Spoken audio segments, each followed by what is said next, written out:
When people think of Visa, they think of credit cards. But Visa is so much more than just a credit card company. It is a technology and innovation company that's making digital payments a reality for consumers, businesses, banks, and governments all around the world. At Visa, they have a simple and unwavering vision that can be traced back to their beginnings in 1958 to be the best way to pay and be paid for everyone, everywhere.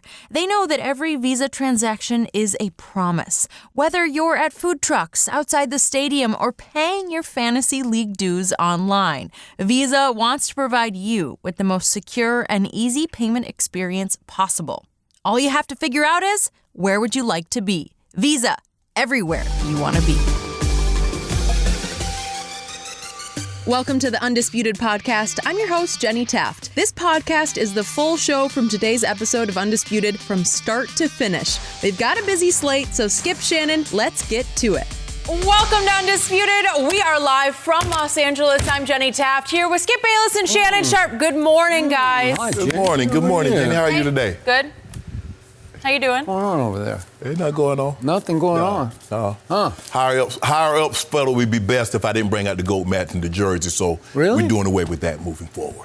You're doing away with it? Doing away with Are it. you protesting? Nah, bro. You know I'm ready. I love the goat mask. Nah, I thought I'd get to see the goat mask today. We good. Okay. These truth and facts still align up. Okay. Okay. Well, LeBron, he keeps doing what he's got to do, so maybe it's just too much goat around here. Maybe that's what they're worried about. We have a lot to get to today. Is Cam Newton daring the Panthers to cut ties with him?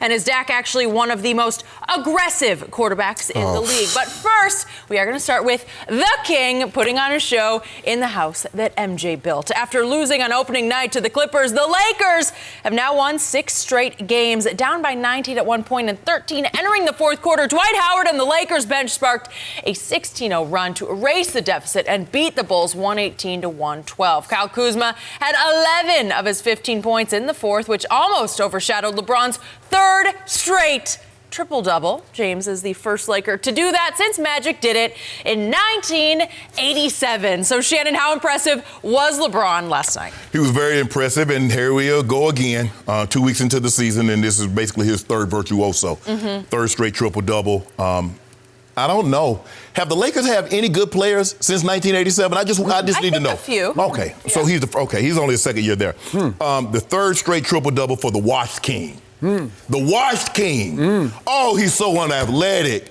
He's no longer the best player. I heard a Hall of Famer and many other players say Kawhi Leonard does everything better than LeBron James except play basketball. Jenny, he out of PTO. 2 weeks into the season, he got no sick days left, but we're going to talk about him a little later. Wow. Definitely later. LeBron James keeps letting everyone know, Skip, what I knew to be true all along. He's still the best player in the NBA. Did you know over these last 3 games, he's averaging 30 points, 13 assists, 11 rebounds? Wow. I was sure wish Kawhi could get me one of those. Skip, he kept them in the game when AD did not have it going. Skip, normally when you play professional sports and you go back and you have a player on your team and you're going back to his hometown, they do everything they can to try to get him going. You play the All-Star game, if one of the players on the team, you try to get him the MVP. Well, AD is in his hometown, Chicago. No, that's very special to him. And LeBron tried to get him going, and it didn't work out so well. AD was 1 for 6, -5 in the first quarter.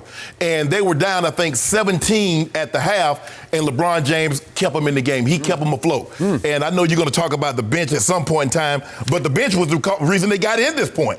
Because Kuzma in the first quarter, -5, Quinn Cook, -7, Caruso, -7, Troy Daniels, -4. So the lead, the deficit expanded when they came into the ball game. But LeBron James still controls the game. He still can score at an elite level, hence the 27.2 career average. He still can rebound at an elite level, even though he has AD, Dwight Howard, and JaVale McGee. He's still got double-digit rebounds. Led the team again in points, rebounds, and assists, which is no shock. That's customary for him because he's still all-time great. And in the fourth quarter, LeBron James only scored 2 points.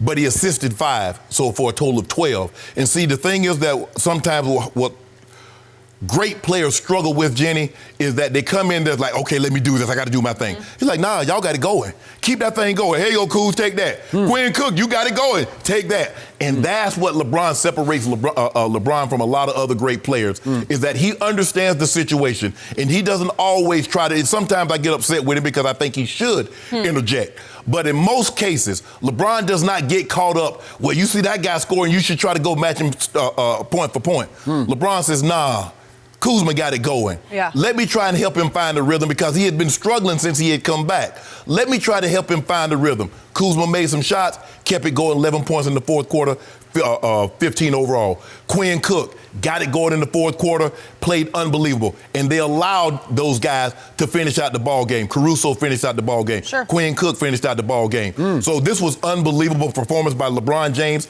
I'm not surprised for an untalented, washed guy in year 17 to be doing this. All he's doing is averaging 26, 8, and 11, but he washed. Wow. Let you tell it. Boy, bye. Did I say that? Yeah, you said it. Yeah, you said it. Because you came out here, came down the aisle like you was on Soul Train with a Kawhi jersey on and some orthopedic but New Balance shoes. So, yes, you said it. You know, I wish I could have been on Soul Train. I wish. That would have been the highlight of my life. Well, you came down the line with that Kawhi jersey on. I can't believe, I still can't believe you did that. You ought to be ashamed of yourself. Well, at least I put it on over my shirt. No. You know, like I didn't go guns out. Well, I mean, I can't help it. Okay. I can't because you got the little water pistols. I got these bazookas over here. I think the bazookas might be on this side of the table. So, is it my turn? Yes, your turn. please, Skip.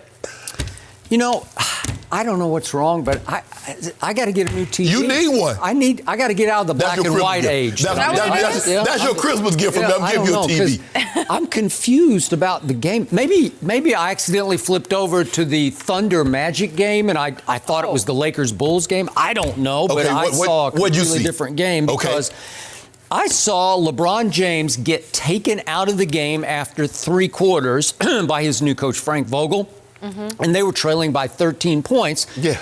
Thanks to a 3-point shot made by 7'2" Luke Cornett of Vanderbilt University at the buzzer of the third quarter. Oh, well, you had to get that in. Notice that. The NBA pipeline, Vanderbilt. The NBA pipeline, NFL, and MLB. I just had to get that in there. 7'2" tall, made a 3. So it's Lakers down 13. Yes. LeBron on the bench. And with actually the whole starting 5 on the bench, because I'm looking, there's no LBJ, there's obviously no Anthony Davis, there was no, the whole starting 5. There's no Danny Green, there's no KCP, there's no JaVale. They're all watching as the shock troops, the second unit, goes on a 14-0 run with LeBron James, the GOAT, says the man across from me, watching. 14-0 run. And I watched Kyle Kuzma suddenly turn back into Kyle Kuzma. Okay. I saw him open the fourth quarter with a 3-point shot, and that was after he had, since he came back from injury, missed 12 of his first 13 3-point shots. Thank you very much. Right? Thank you very much. Over the last couple of games. And then I saw Quinn Cook, who LeBron said after the game is as good a catch-and-shoot 3-point shooter as there is in the league, and I agree with that. He is as good as there is. He was deadly for Golden State. And that was a sweet pickup by Rob Pelinka. And I saw him go off, and I saw Alex Caruso. By the way, the Lakers announcers calling him Alexander the Great. Alexander. Wow. He catching bodies left and right. And I saw Quinn Cook and Alexander the Great making shots and plays all over the floor. And I saw this guy who used to be Dwight Howard, who was just dead in the water, so to speak, as an NBA player. They left him for dead. Left him for dead. 6 teams in the last 5 years. I saw the new guy. I don't know who that guy. We got to change his name. He's not Dwight. Maybe it's Howard Dwight now. Or something. He's got the new hair. He's got the new body, and he's got a new game because he's got new game on both ends of the floor that I have never seen before, and he's in his 16th season. Impossible. I saw shock troops. I saw the Chicago Bulls get cooked, get demoralized, get defeated, and when LeBron James finally re-entered the game with 8 minutes and 37 seconds left, They were up 1, and it was over. And before you looked up after LeBron re-entered, it was a 13-point game in favor of the Lakers, and they cruised to a 6-point win. And so what was my takeaway from all that? The major damage was done with the washed king, quote unquote, on the bench watching. And the truth was that the backups saved LeBron and company from an embarrassing defeat on the road at Chicago. Because could I remind everybody that Michael Jordan no longer plays for the Bulls? Does anybody know that? I don't know. You don't know that. Do you think Michael's still playing? No. No, okay. I think Laker Nation has decided, or at least LeBron Nation, the blind witnesses, they've decided that Michael is actually still playing for the Bulls. The Bulls are now 2-6. Yeah. The Bulls are now in the Eastern Conference 14th in the standings. 14th. There's only one team below them in the Eastern Conference standings. That is the Knicks at 1-6. 2-6 to 1-6. So they're a half game from bottom. Yeah. That's a bad basketball team. That shouldn't have happened to start with, yet I heard LeBron after the game have the audacity to take a shot at the backups, and I think you were going that direction because you made the same point. LeBron's line after the game was, they made up for their first half performance. Yeah. Woo! Did he lie? Whoa! Did he lie? Whoa! What lie though? No lie detected. That's leadership. No, that, Skip. They save you, and then you take a shot at them. They dug the hole. Huh? Oh, you dig the hole, you pushed me in, but then you helped me out. Oh, I saved you. You dug the hole and pushed me in, you ain't saved jack. Wait, fair. Didn't the starters help dig that hole? All I know, Did LeBron play in the first half? Did AD play? Yeah, LeBron Did Danny Green and KCP and JaVale play? I don't know. Did they play? And yet, guess what Frank Vogel said after the game? He said, I had to take LeBron out after the third quarter because he was, and I'm going to use his word, he said he was, quote unquote, exhausted. Yeah. And I'm thinking, how do you get exhausted from contributing to a 13-point deficit? He had played 27 minutes, almost 28 minutes up until that point. Your guy's on load management. That's why he can't get exhausted because he doesn't play. But every other day. We'll get there. Well, he's been doing that for years. Oh, whoa. His San Antonio coach taught him that. Skip, I don't even know why I brought He this. won the championship and was MVP of the finals last year because that's how he did it. Well, LeBron James shouldn't even be playing no more. Okay, well, you know LeBron what? has won 3 championships, a 4-time MVP. So why the hell is he even playing the regular season? I do think he should load manage a lot more because he is much older than Kawhi Leonard. I can't tell. Much older. I can't tell. So which guy? Really? Which guy's in the wheelchair getting breaks every night? By the way, if you can't tell, there were 2 plays that happened late in the second quarter where I was thinking, LeBron, what are you doing? It did look a little washed. It did look a little sort of unathletic. If we could see these 2 plays, yeah. This is when Chicago's in complete charge of the game. And here comes LeBron on the first one. Watch this. He's expecting contact. Wait, LeBron. He tried to get contact. All he tried to do was Just dunk it. Nah. He almost missed the rim with the right-handed layup. What are you doing? Skip. LeBron, don't do that. Oh, he's the first guy to miss a layup. But this is LeBron James. This is the GOAT. So Michael Jordan never missed a layup? I can show you clips of Michael missing dunks. And then here's another one. We got to see the second play. This happened just a minute or so later. Here's the second one. And he goes up and he's like, what? And he throws it over the rim. And I'm saying, LeBron, you're better than that. Oh, okay. Come on. And how many times on the show have I called him the greatest attacker of the basket we've ever seen in the history of the NBA? No. And I'm thinking, those 2 basket attacks were embarrassing. That looked washed to me. It looked like washed. What about when he took it off against the Mavericks? Oh, okay. Take it off the rim. Okay, what about in the first quarter? But those were like back-to-back kind of drives to the basket where you're saying, what are you doing? Hold on, Skip. See, this is what you always try to do. LeBron James gives you a virtuoso, and you try to pass the credit off to everybody else. Do those count in the virtuoso? I don't know. Yes. But he did have 30. He did have 10. He did have 11. Now, you're complimenting, and granted, the bench played unbelievable. The bench scored 48 points last night. The Clippers bench averaged 55. Sweet Lou averages 20. Trez Harrell averages 19. That's why I picked the Clippers to win the championship. Okay, then. Hold on.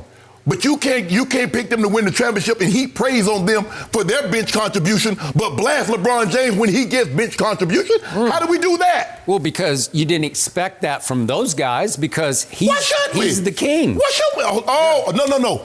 I thought Kawhi Leonard was the best player in the NBA. See, it's the old adage. I had a boss tell me, he said, Shannon, now you know that guy over there, he outwork you.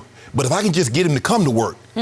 Kawhi Leonard, he might have been the best player if he just come to work. Going into the year, did you predict that the Lakers bench was going to be equal to the Clippers bench? I don't think so. Skip. I didn't think you didn't see any of this coming. Well, did I expect Kyle Kuzma? I coming into the season, I thought Kyle Kuzma would be in the starting lineup. Well, I assume he might still be. Right. So you got 15 points from him off the bench, and you got some contributions from Quinn Cook. If we can just get adequate, that was the thing last year, Skip, is LeBron James had to play so many minutes because when he was off the court, whatever lead they had dissipated, and if they behind when he came back in, they were further behind. They had no depth. But you keep talking about Kuzma. Kuzma in the first quarter was 1 for 6. After 2 quarters, he was 2 of 8. He was minus 13 at the half. I said he missed 12 of his first 13 threes after coming back. No, I'm talking about no threes. Did he Hell, I'm talking about 2s too. Hey, did he not catch fire? 0 for 2. Oh, he was 0 for 2 in the first quarter. And then it was, was he, 1 for 4? Shannon, what have I told you about Kyle Kuzma? When he gets right after the ankle injury he suffered playing for Team USA, when he gets right, he will be your closer. And you saw the first glimpse of that. Hey, that guy is cold-blooded. That guy is fearless. And nobody on this team can get going the way Kyle Kuzma can get going. Everybody in the NBA, if they get going, is unstoppable. That guy is more. That guy will be the X factor whether you win or lose the championship. Yes, because this year. he's the third option, just like Klay Thompson was the third option. But the thing is with Klay Thompson that Kyle Kuzma needs to understand, he's the third option. Klay Thompson never tried to supersede Steph, even though he hit 37 in a quarter, even though he hit 14 threes in the game. He never tried to supersede Steph or KD. Okay. That's what Kuzma's going to have to understand. I don't care how hot he get. He's not a better player than AD. He's not a better player than LeBron James. You know that. He's a better closer than either one of them. Stop. He's a better closer. So why did he? Wait. What happened on opening night against the Clippers? I know it was a quote-unquote Clippers home game, but it was at Staples Center. And what happened? It sounded like a Lakers. Okay, they lost the game. That's what happened. They lost. In the fourth quarter, what happened? There was no Kyle Kuzma, and Anthony Davis went 0-4. He scored 0 points. He had 0 rebounds. Is that maybe 1 rebound? Zero. And wait, LeBron had 2 points. So they combined for 2 points in the fourth quarter of a winnable game. Skip, I remember you saying the very same thing about Kawhi in the playoffs last year. I did. With all these other guys. I will continue to say it. But now he's the best. Hold on. How can you not be a closer in the fourth quarter and be the best player? That's what you just. So Their closer is Lou Williams, but I've said that from the start. Skip, stop. You and I both know the ball will be in LeBron James' hand at the end of the game. And he will make the decision who gets the ball. But see, here's the thing that you get upset about. Why wouldn't LeBron James pull up and take the 3? Now, he passed to Danny Green. Danny Green hits the 3. You say LeBron should have taken the 3. See, this is what you're going to do. If LeBron James passes the ball to Kyle Kuzma, he hits the shot. He's the closer. Why would LeBron James take that shot? He can't win. How does he win? I don't know how they won that game with him pushing the clock down to the last tick, going completely cross-court to Danny Green on a play that clearly was designed for him to take the last shot. It was. No, it was not. You're not going to swing the ball completely around. You got 6 seconds. 6 seconds? Do you know how? Skip. Nope. Guys can go. The guys can go from the length of the court. Wait a second. So LeBron in the sideline huddle co-signed on Frank Vogel calling the last shot play for Danny Green.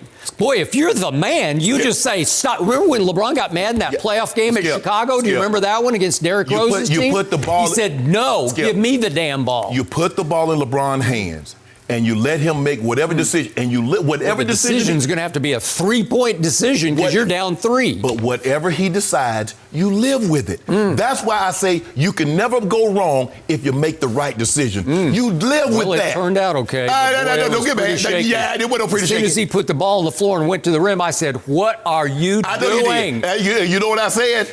Dead shot Green in the corner. Oh, did you? You got to worry about the inbound, Jenny, and they forgot about it. That happens on a last-second play, not on a 6-second play. And by the way, was part of the play practice that Dwight would grab the jersey of Seth? No, Dwight Howard was supposed to set a better screen. Okay, he grabbed his jersey. He got caught watching, too. He got caught watching like, what, LeBron? Because he know LeBron about to do something spectacular. And so he watching LeBron and almost let Seth Curry roll up out of there. But we grabbed him. They didn't see it. Long arm of the law. Dwight Howard got a little So you know what I love about LeBron's teams, and it's just consistent through the years, and it happened again last night? They win more than they lose. You lose. Who would have thought they beat Michael Jordan's Bulls last night? They were celebrating like they had won a championship. I've never seen anything like it before. They should have been a little bit ashamed that what happened in the fourth quarter didn't happen in the first quarter against a bad basketball team. Are you kidding me? So hold on. You remember when they went? Hold on. I remember when the Bulls won 72 games. They got beat by the Bobcats. They got beat by the Bobcats, the worst team in the NBA. So it happens. So what are you talking about? What I'm talking about is they won 72 games. Is this team going to win 72? Are they NBA players? Yeah. You keep telling me that. I mean, did Jordan's team celebrate wins? I covered the 98 Bulls. They didn't celebrate anything. They were going to celebrate Game 6 at Utah. That's what they were going to celebrate. They were no celebration. Yes, you're happy. You're down 19 points on the road, and you somehow find a way to win a ball game that you probably should have lost. Yeah. So, there's a lot to be excited about. So you never take winning for granted. You never make it seem like winning is ho-hum, because it's not. Did you read about the repartee between Anthony Davis and LeBron after the game in front of the media in the locker room, and Anthony's kidding about, washed king, washed king. Wash. And LeBron says, washed, super washed. And then Anthony goes into his high-pitched voice, I'm LeBron James, and I can't do anything more than record triple doubles. Okay, like you're making fun of the media. Okay, I got it. So speaking of those triple doubles, shall we? Okay, this is LeBron's third in a row. That ties his career high for triple doubles in a row. And the last time any Laker did it was Magic had 4 in a row back in 1987. LeBron was just a little bitty boy. Now, just for a little bit of perspective for our viewers out there, there's a guy who used to play in Oklahoma City who's only 6 feet 3 inches tall. LeBron's 6'9" versus 6'3". His name is Russell Westbrook. Okay. And that guy went 3 straight years averaging a triple-double. Okay. So he's averaging double-digit rebounds, something LeBron just doesn't do. No, he doesn't have to. Hold on. And by the way, that same little guy in Houston, he's just a tick off a triple-double so far this year. He's 21, 10, and 9. And tell the people at home, what did he do the other night? What did he do the other night, Skip? Well, I know, but we're just talking about triple doubles. We're talking about resting. He's resting. He's 5 years younger than LeBron James, and he's resting. I won't criticize LeBron for resting. Hold on.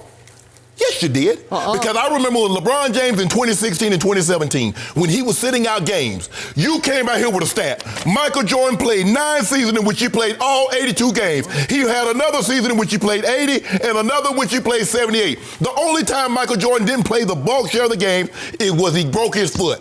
That's what you did. That's history. Wait. LeBron is now in year 17. And he's still giving it to you. You better start resting. You going to play all 82? We might. Go ahead. We might. Be my guest. We might. Yeah, and then we'll see. He said, you know what? You do need some excuses for the postseason, because then when he has one of those games, you can say, he's just worn out. And guess what? As Frank said after the game, he's exhausted. Hey. He might, Skip. Yep. He might have a game. But LeBron James says, I can rest when I'm dead. Right now, I'm playing basketball. I'm at the apex. He's a Duba lion. Yeah. Those don't happen very often. What I heard, he's at the apex. Remember Game 4, 2015, when LeBron's up 2 games to 1. In his house. Wait a second. You just used history. He's up 2 games to 1, and he comes up little in his house against Golden State before they were Golden State. And what did I hear after the game? Everybody told me he just ran out of gas. Hold on. I'm trying to figure out how you can be Golden State before you got Golden State and you got the MVP on your roster. Was Steph Curry not the MVP the first year they won the title? Yes or no? No. Who was the MVP? Iggy. Is that what you're talking about? In the regular season. Oh, in the regular season. Yes. Iggy was the one. So how can I'm trying to figure out how can a team not be a team if they got the MVP? So the Bucks are not the Bucks. So Giannis is the MVP, but the Bucks wasn't the Bucks, right? Is that the logic we using? I don't know what your logic is. You lost me. It escapes me. You said Golden State. You said LeBron lost to Golden State before they became Golden State. He did. Although they had the regular season MVP on their roster. Okay. How can you not be a great team and have the MVP? Okay, how can you be up 2 games to 1 with Game 4 in your house and not close that deal? Well, how you be down 3-1 and come back and get them? Are you telling me Steph is better than LeBron? No. Okay, well, that's what I think that's where you're going. I don't know. I've never said that, but there have been people that have said that. I haven't. Oh, you just think Kawhi's better. Well, right now, so just to say, how's he better? Well, because LeBron's old.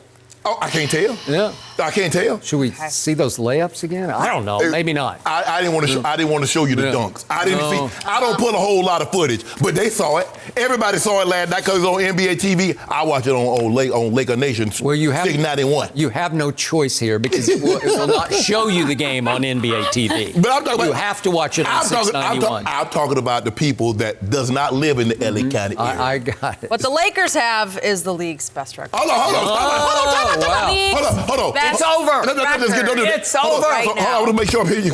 We got the what? League's best record. And what LeBron shoot at free throw percentage? What's that? No mercy. The Panthers placed Cam Newton on injured reserve yesterday, officially ending the former MVP season. Cam was 0-2 this year before being sidelined with a foot injury and handing the reins over to Kyle Allen, who has led Carolina to a 5-1 record in his starts. Cam replied to a post on Instagram about the situation, writing in his very own Cam style. Charlotte and the Panthers will forever be in my heart. I will work my tail off to be stronger, faster, smarter, and accurater. Yes, he said that word, guys. For you guys. Until then, I will continue to support the hell out of the Panthers. And for Kyle Allen and Will Greer, hashtag shine through the shade. So, Shannon, is Cam saying goodbye? Yeah, Skip, it sounds like it because when you'll forever be in my heart, it just appears that he's resigned to the fact that his career in Charlotte's probably over. Yep. And Skip, true story, I had a girlfriend write me a letter just like this here. No. Say, Shannon, I'll always just like love this? you. Say, Shannon, you'll always be special to me. A letter? I mean, just like that. You'll always be She special. broke up via letter? No, I'm just saying, the letter came. And so, I'm like, well, damn, it's odd. She really never left the letter before, and I'm reading it. Shannon, you'll always be special to me. You'll always hold a special place in my heart. I'm reading up like, okay. Oh. Huh. Oh.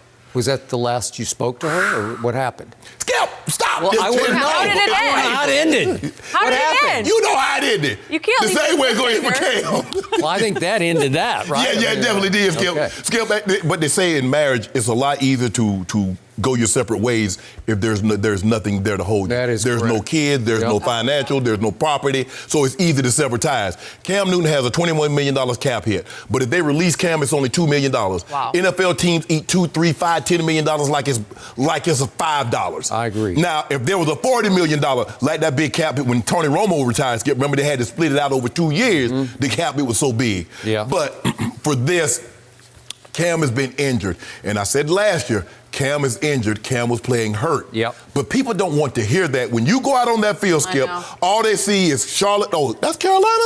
Number one? That's Cam.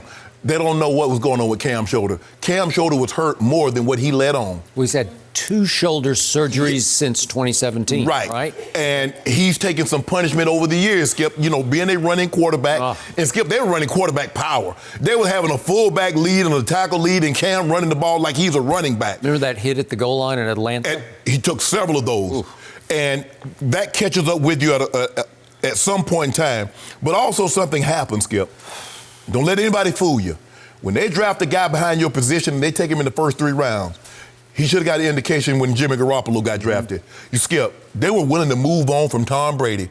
At the time, Tom Brady had 4 Super Bowls and 2 Super Bowl MVPs. Yep. And they were willing to move on. I understand Cam Newton is a league MVP. He's been to Pro Bowls. He's been an All-Pro. But if you don't think those teams, if they think they can save $1 and still get the same results because they're looking at, well, Kyle Allen 5-1. But before you make this move, Carolina, let me make sure you're aware of something. Do you believe that C-Mac, Christian McCaffrey, is going to be on an all-purpose, all-record pace for the next 3 to 5 years? Good question. He's playing out of his mind. At the moment. He's in the MVP discussion. Yep. But you better hope he can stay at that level. Because if you think Kyle Allen or Will Greer, because I believe you stumbled on Kyle Allen. You did select Will Greer. I think you took him in the 3rd round, Skip. What was it, 4th? Third or fourth round. Yep. Okay. I believe you stumbled on Kyle Allen. Yep. Will Greer had gotten hurt. Yep. But Skip, they better be right on this. But Cam's going to have suitors. Chicago take it right now, Skip. Boy, I think they would. Chicago take it right now. I agree. If he was, obviously he's not healthy, Skip, but I'm saying right now, He will have his opportunity to go somewhere and start in this league. But reading the letter, and I get it, he says, well, I'm going to do my best to come back stronger, faster, smarter, more accurate for you guys. But I think that first line is what, you'll always be special, you'll always be in my heart. That sounds like a guy that's resigned to the fact that he knows in the very near future that his time in Carolina is probably going to be up. Which is why I thought this post, there were a couple of posts, I thought they came off as much as dares as goodbyes. Daring Carolina, okay, go ahead. Let me go. Right. Because I'm going to come back faster, stronger, accurate. Right. I'm going to come back and I'm going to show you. So that wasn't for the fans, that was for his organization. That's what I believe. Okay. And I believe there's some bitterness, some animosity on his part, and maybe justifiably so, right, that they have not continued to support him through some decline in his statistics since 2015. But he was the MVP of this league. Yes. That's hard to do. Yes. And I can't let that go right now. Right. I cling to that because I can't really defend the last 3 years. Stats have been they've declined a little bit. The interceptions are up. He's tied for the most over the last 3 years, but there are three others. It's Ben and Jameis and Phillip Rivers. Right. So he's tied with those three for the most interceptions. 14, 16, and 13 over the last 3 years. We know he's not the most accurate thrower, but he's simply the most dynamic quarterback we've ever seen. Now, maybe Lamar Jackson is on path to change all that, to rise above even that. But Christian McCaffrey has now become the face of the franchise. He is. Christian McCaffrey is an undersized back. Right. Cam Newton was an oversized quarterback. Yes. But still, he took a lot of punishment. Yes. We got the Earl Campbell syndrome operating in a quarterback because he took on so many tacklers head on that maybe he's paying the price. And again, they finally, Adam Schefter, reporter on ESPN, that they finally put him on IR because they just got sick and tired of all the guesswork about what's wrong with him. Right. And being asked, obviously, Rivera gets asked like every session, coach, yes. What's up with Cam? What's up? What is it? What is it exactly? Skip, and they finally said, okay, we're sick of it. He's gone. He's on IR for the rest of the year. You remember after they lost the Super Bowl, they played the Broncos that opening Monday night. Yep. Do you remember the shots that Cam was taking in those games? I mean, he took 3 shots to the head that now we look back on it, you like, those probably should have been $25,000, $40,000 fines. Yep. Wow. No, you're right. It's like he lost a year off his career in one night. Yep. Right? So the point is, I think they have burned out a little bit on his leadership style or lack thereof because Cam, to me, was always more of a solo act. Leadership was not his forte as far as leading vocally or by deed. He just goes out and balls. That's what he does. And that's going to lead you, and it led them to a whole lot of wins. Yes. But we know the pictures of Cam sitting down the bench and put the towel over his head. Like, I don't want to be associated with that. But remember on his YouTube channel, what he posted a month or so ago, and it was titled, "The Truth About Why I'm Sidelined, in My Words, in My Way." Do you remember this? And he was dressed up, but he lit up a cigar and he was sipping wine. And then he, over a 15-minute period, explained what was wrong. I don't think he went to Liz Frank injury, but that's what he now supposedly has with his foot, which is, that's serious business. Absolutely, yes. Okay, so could that hamper him going forward? Is he just one of those beaten up, like Michael Vick at the end, when he got to Philly, it just started to unravel because he'd be the first, we have him on the show a lot of Mondays, but he'd be the first to tell you, I was just pounded, man. I was just like, it becomes like cauliflower body, right? Where you're just. And it got to the point, Skip, that every time that he got hit, either he stayed down or the ball came out. That is correct. That's the first, and that's the indication that you say, you know what? He couldn't, Skip, even though he wouldn't get hit, he would hit the ground hard. And he wouldn't get up. That is true. So USA Today has a whole big story speculating on if this is it, and it's like leaning in that direction, where would he go? Well, Chicago's one of the destinations. Denver is a destination. Tennessee is a destination. Those teams have good defenses, and they don't mind winning a 13-10 game. Absolutely. So if Cam can get you 13 kind of on his own, be my guest. He's better than Tannehill. He's better than Mariota. He's better than Flacco. He's better than what they got in Denver. He's better than Trubisky. And Chase Daniel, he's better than those. There are 3 teams right there. Okay. That if Cam Newton is on the open market, they should be first in line. Would you take a shot? I would Absolutely. too. I would Absolutely. take a shot. And you know what? Hell, I called John Elway in Denver, who's running it. Hey, bro, look at Cam. Take a shot. Do it.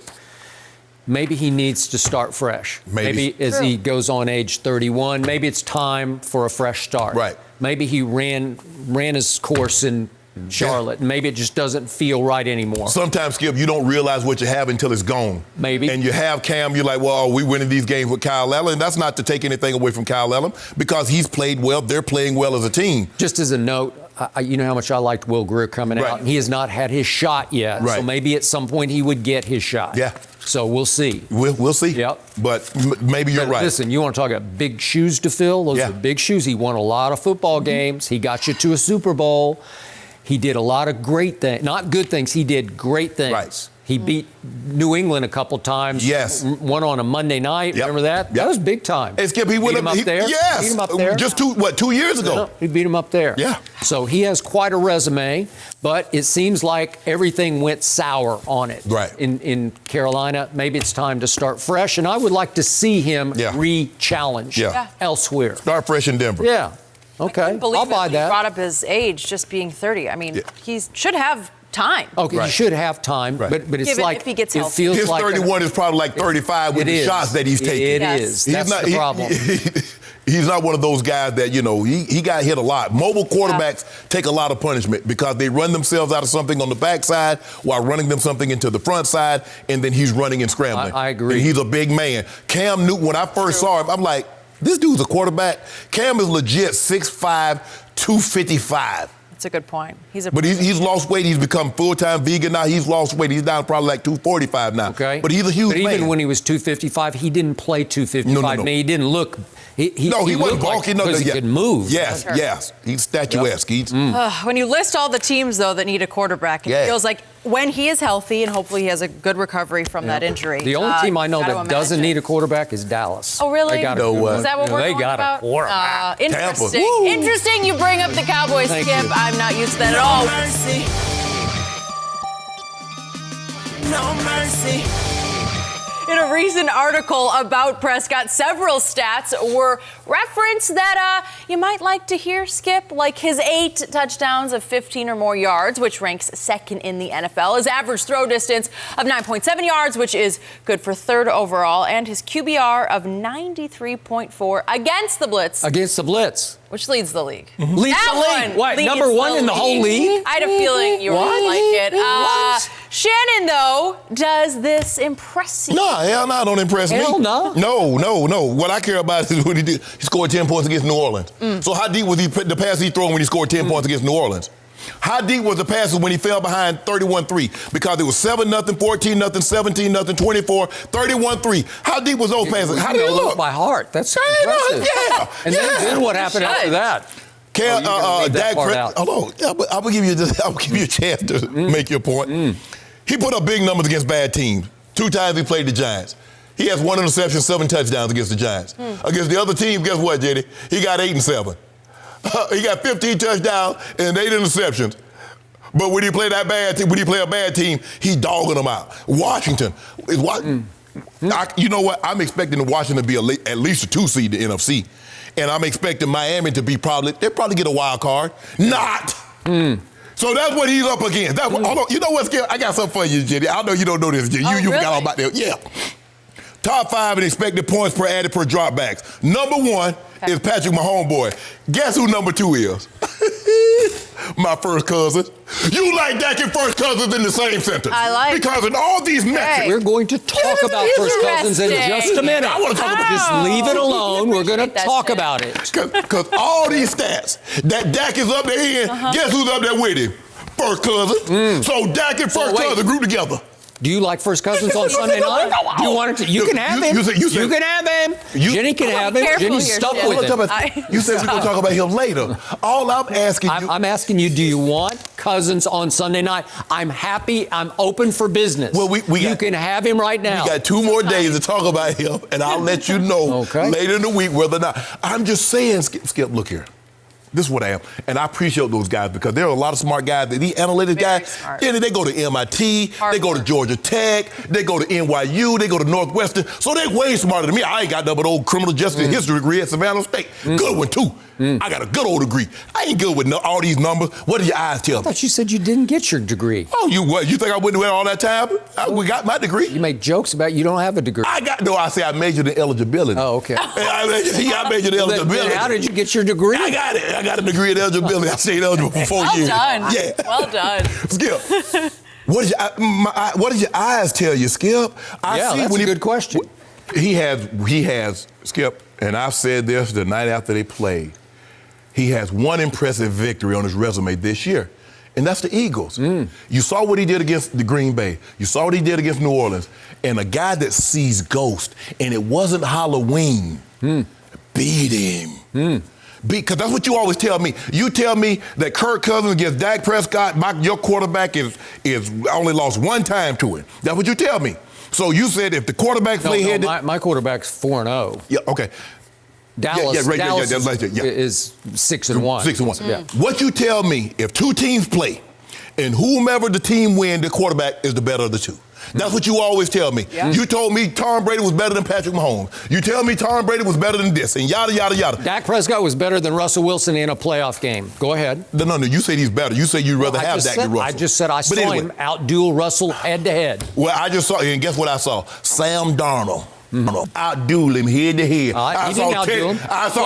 Wait. Who had the better QBR in that game? Dak or Sam Darnold? Who had the better win-loss record? I know. And I saw Teddy, a bridge over troubled waters. Outduel him. That's what I saw. You saw it too. And I saw Aaron Rodgers. I saw that bad man, the transcendent thrower of the football, bust him up again. All I know is that guy is 3-1 against your guy. And Skip, he's beaten him 3 times in his house. Who has the better average QBR in all of those games? I don't know. Dak Prescott over Aaron Rodgers. Every time. I don't know, Jenny. Jenny, I don't know. But look here. I ain't the toughest guy in the world, but ain't nobody gonna come to my house and whip my ass. No. Aaron Rodgers would come to that man's house and beat him down. Did you ever lose a home game in Denver? Did you ever lose a home game? I'm not talking about me. I went 3 years and didn't lose a home game in Denver. Okay. But then what happened? Jacksonville got him. Okay. You lost a playoff game at home. That's what I'm saying. Yeah. So Mark Brunell. Yeah. Mark Brunell was slow? He's about my size. No, he's not. No, he's not. You know Mark Brunell was a good quarterback. He was really good. I know Mark Brunell well. Yeah. He could deal. Yeah, he was very good. Yep. Left-handed. Yes. Yep. So, no. Those stats don't mean nothing. They don't mean nothing to you? No. Shannon Sharpe. What? Day after day, the evidence just piles up over on my side of the desk. It just gets higher and higher and higher. No, it ain't.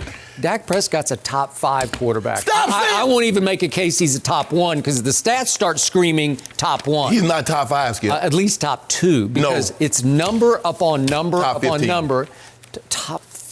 It's top 5. The only thing that's piling up on your side is trash because every time you try to make a case for him, it's trash. So let's just start in the bigger picture because people lose sight of this. What? But the offense that operated by my quarterback is number 1 in yards per game.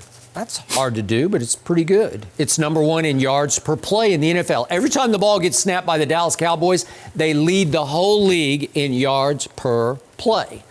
That's pretty good. Very good. And it always starts with the quarterback. And would you believe they're tied for first and third down conversions? That's mostly because of number 4, not because of 21. It's 4. Because of him, okay. Huh? Okay. Well, you know that, and I know don't. that. And I don't have time to sift back through all those third downs and see who did most of the damage, but you can believe It's easy when it's 3rd and 2 after Zeke done picked up 8 yards on the first 2 carries. Okay. Number 1 says Pro Football Focus and offense, just in their overall grading, is Dallas. Yes. Number 1. Number 1 rushing team, and again, this is a point for you. Number 1 rushing team, graded by Pro Football Focus, is the Dallas Cowboys. But what did you tell me after that game the other night?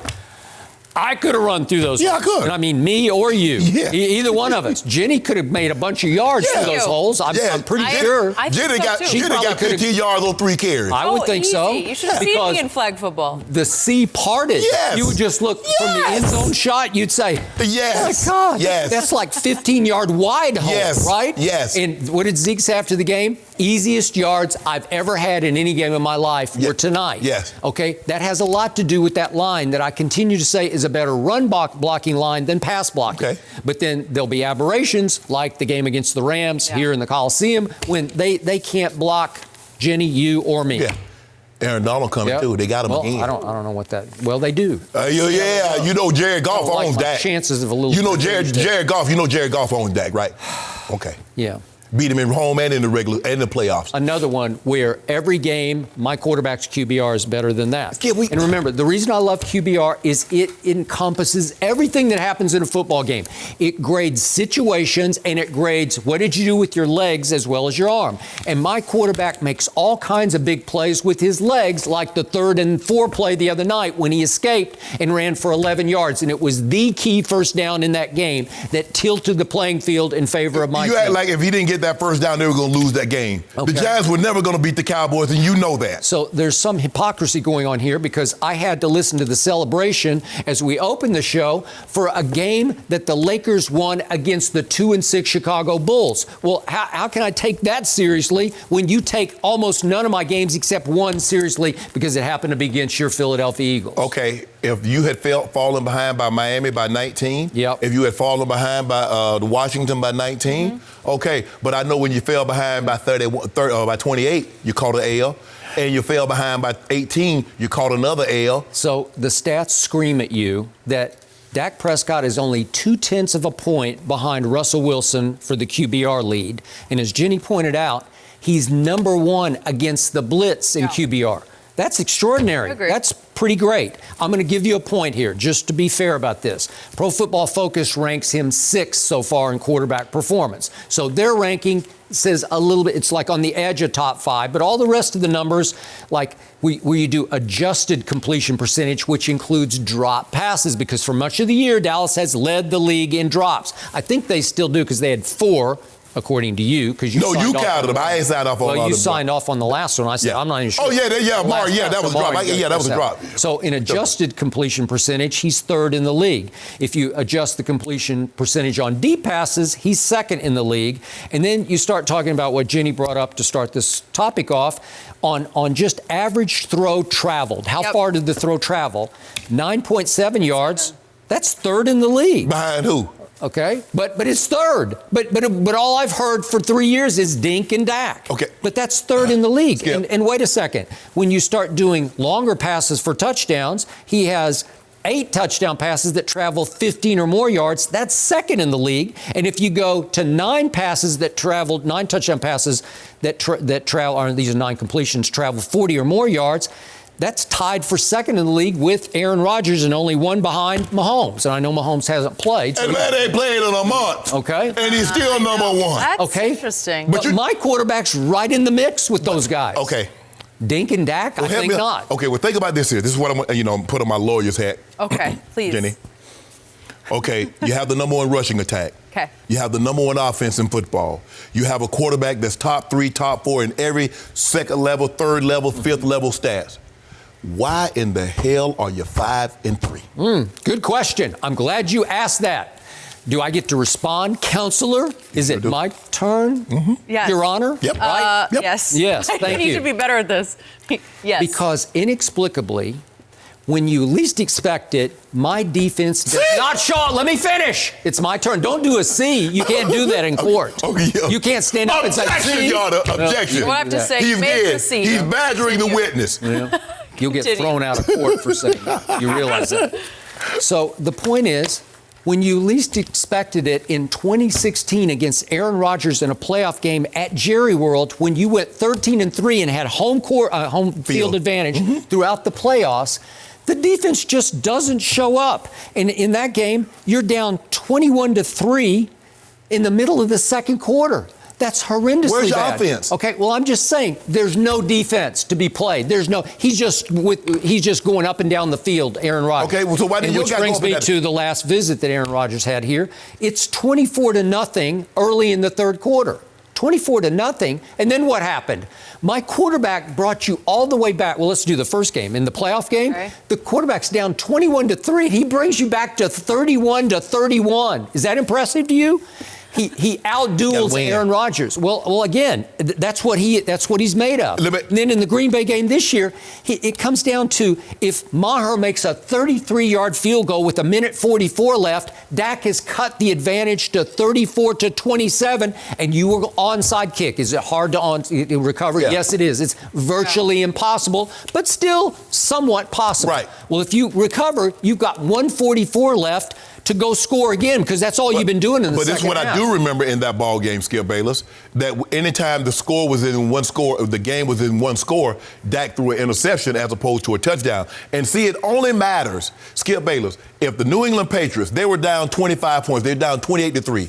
If Tom Brady comes all the way back and they lose, we don't talk about Tom the way we talk about him. We don't talk about the Patriots in that game. So you got to finish it off. Okay, did I ever say Dak is Tom Brady? No, I did not. I'm saying you're trying to give him credit for something that he did not finish. Okay, Skip, well, he came pretty close. If you start building this big old mansion, you start to build it, and you don't complete it, what kind of credit you want for that? You're down 31-3, and you almost should have been 34-27. You helped put him there. Are you kidding? You helped put him there. Let's talk about that.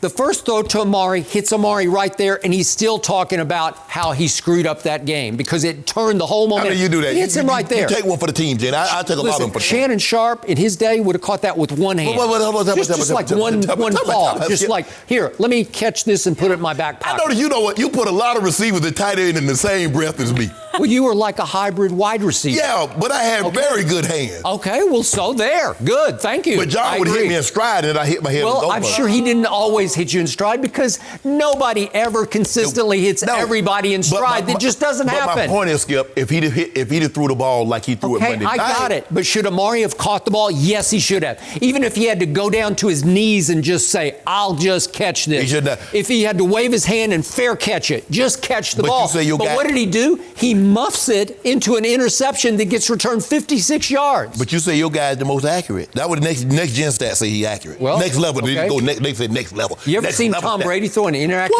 pass? You say he throws 5 a game. When I talk about Tom Brady. Okay, well, that's what you brought it up. I finished it. And Tom Brady asked me to ask you not to mention his name and Dak Prescott name in the same that's fair, sentence. and I believe he would think that. So that's fine. And then what happened on the next interception? It was a bad one. But the third interception, when they were in the midst of a furious comeback, came when the kid, Kevin King, the corner for Green Bay, he just throws Gallup down. Just grabs hold of him and throws him down. It was the most blatant pass interference I've seen this whole year. Yeah. And they don't call it, and Dak just throws it to where he's going to outcut, and he's not there. But guess who was there? Kevin King was there. Okay? Well, I'm not putting that on Dak Prescott, and I'm not putting the Hail Mary through at the end of the New Orleans game on Dak Prescott. It's just throw it and hope. Oh, you gave him that touchdown when Jarwin. Mm-hmm. When Blake Jarwin caught the ball like 5 yards and went 42 yards, you gave him a 47-yard touchdown. Okay, you didn't what's wrong with that? Okay, what's wrong with that interception that he threw? Well, I mean, it's a pass and a prayer. It's hopeless.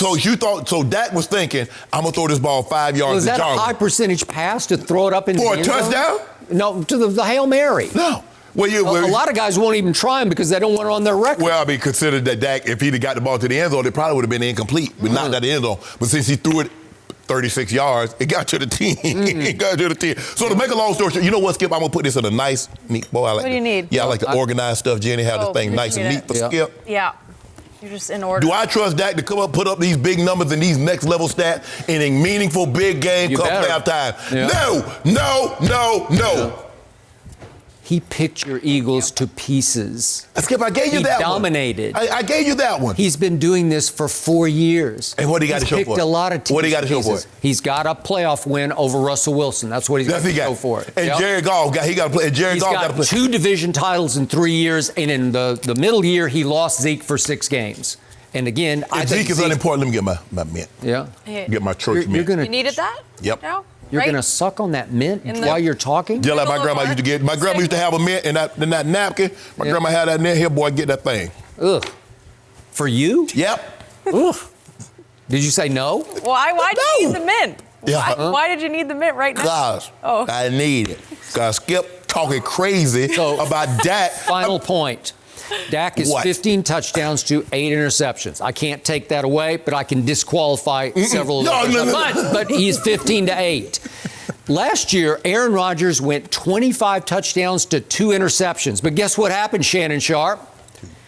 In the games he started, the Packers went 6-9-1. So 25 to 2, but 6-9-1 and missed the playoffs. Y'all gonna miss the playoffs. So sometimes high touchdowns to low interceptions is misleading. Russell right now is 22 to 1, but Russell has had 3 bad home games. He almost lost to Cincinnati in the opener. It was 21 to 20. Yeah. And then he did lose at home to the Ravens when they just got. Oh, the Ravens any good? Because we just saw when they did a demolition job on the He got Patriots. outplayed by Lamar Jackson. Yet you say that right now Russell is leading. I did. Okay. I don't. I think Your guy Lamar's got leading. your guy got played by And then Sam Darnold. Teddy Bridgewater in his first start went up to Russell Wilson and led 33 to 14 with 3 minutes left in the game. And then Teddy Bridgewater. Explain that. Explain it. And Teddy Bridgewater in his second start beat you guys.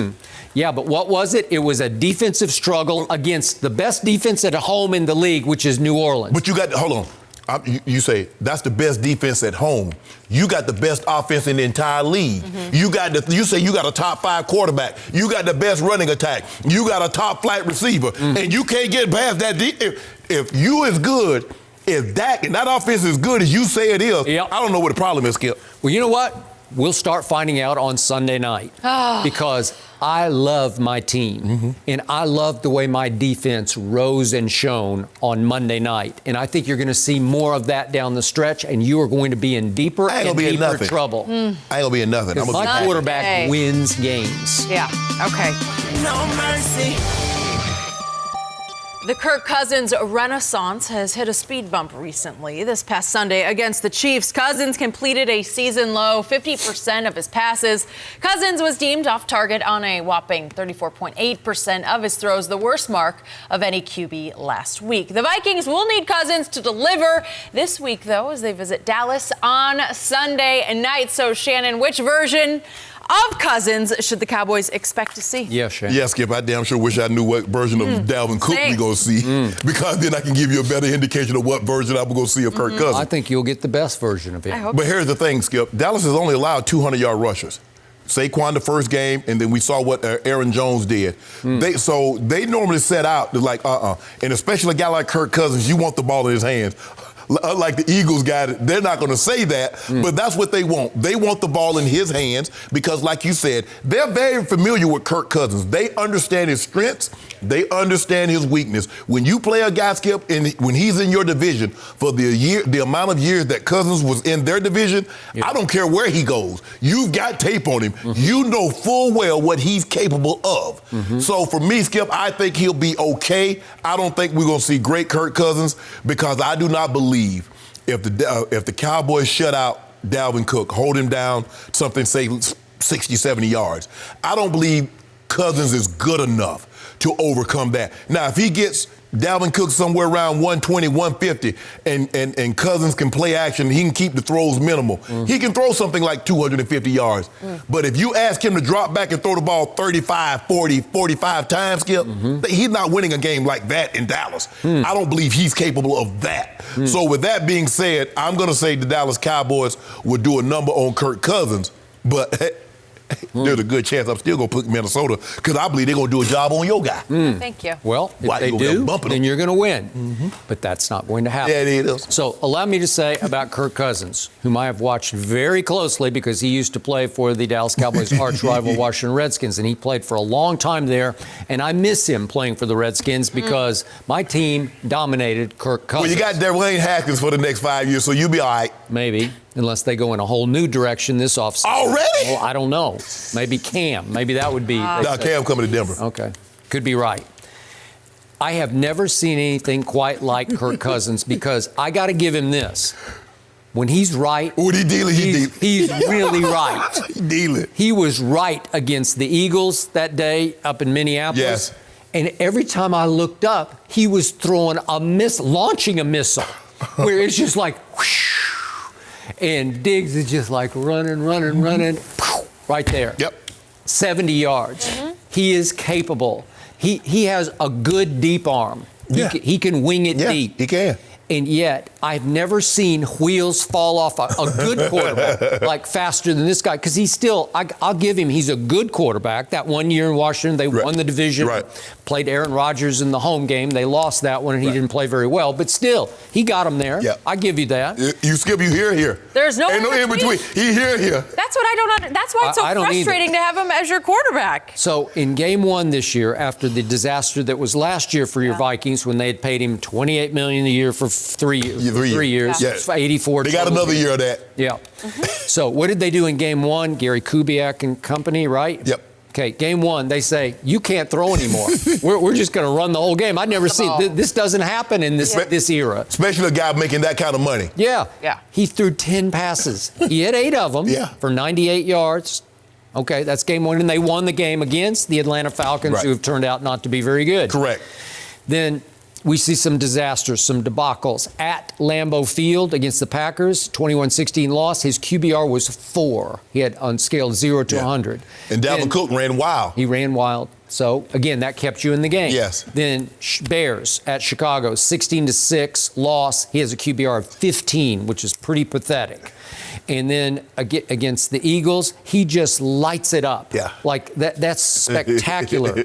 And yet at Kansas City, your stat that you just read, nobody in week, 9? That was the worst performance of the weekend. Yeah, the worst performance on completion percentage, because he missed, what was it, 35? It was 34.8% of his throws. 35% of his worst passes. mark of any QB. Yeah, okay. So that's that guy. Right. So who is he? What is he? All I know is I saw him play 7 games against the Cowboys. He won 1 game, which happened to be at Jerry World, and the starting quarterback is now the coordinator for the Dallas Cowboys. Kellen Moore was the starting quarterback, and that's the team you beat, and that was an also-ran bad Dallas Cowboy team. Dak Prescott went 4-0, and a couple of games were close, but still, I always tell you, Kirk Cousins to me is an underconfident overachiever who his confidence is fragile, where if you get him a little bit rattled, then he just flies all apart. Yeah. Dak Prescott's the opposite of him. And I'm not saying, I'll give you this. I think Kirk has a better arm than Dak Prescott does. Just an overall better. He's a little better thrower of the football than Dak Prescott. But listen, Dak Prescott will battle your butt off. Right. If you get him down, if he throws an opening play interception, you better look out. Yeah, Dak could battle back. It seems that when things go wrong for Kirk, they go to hell in the handbasket. They do. Soon. They do. And he can't get it back. He can't get it back. And Skip, this is the thing.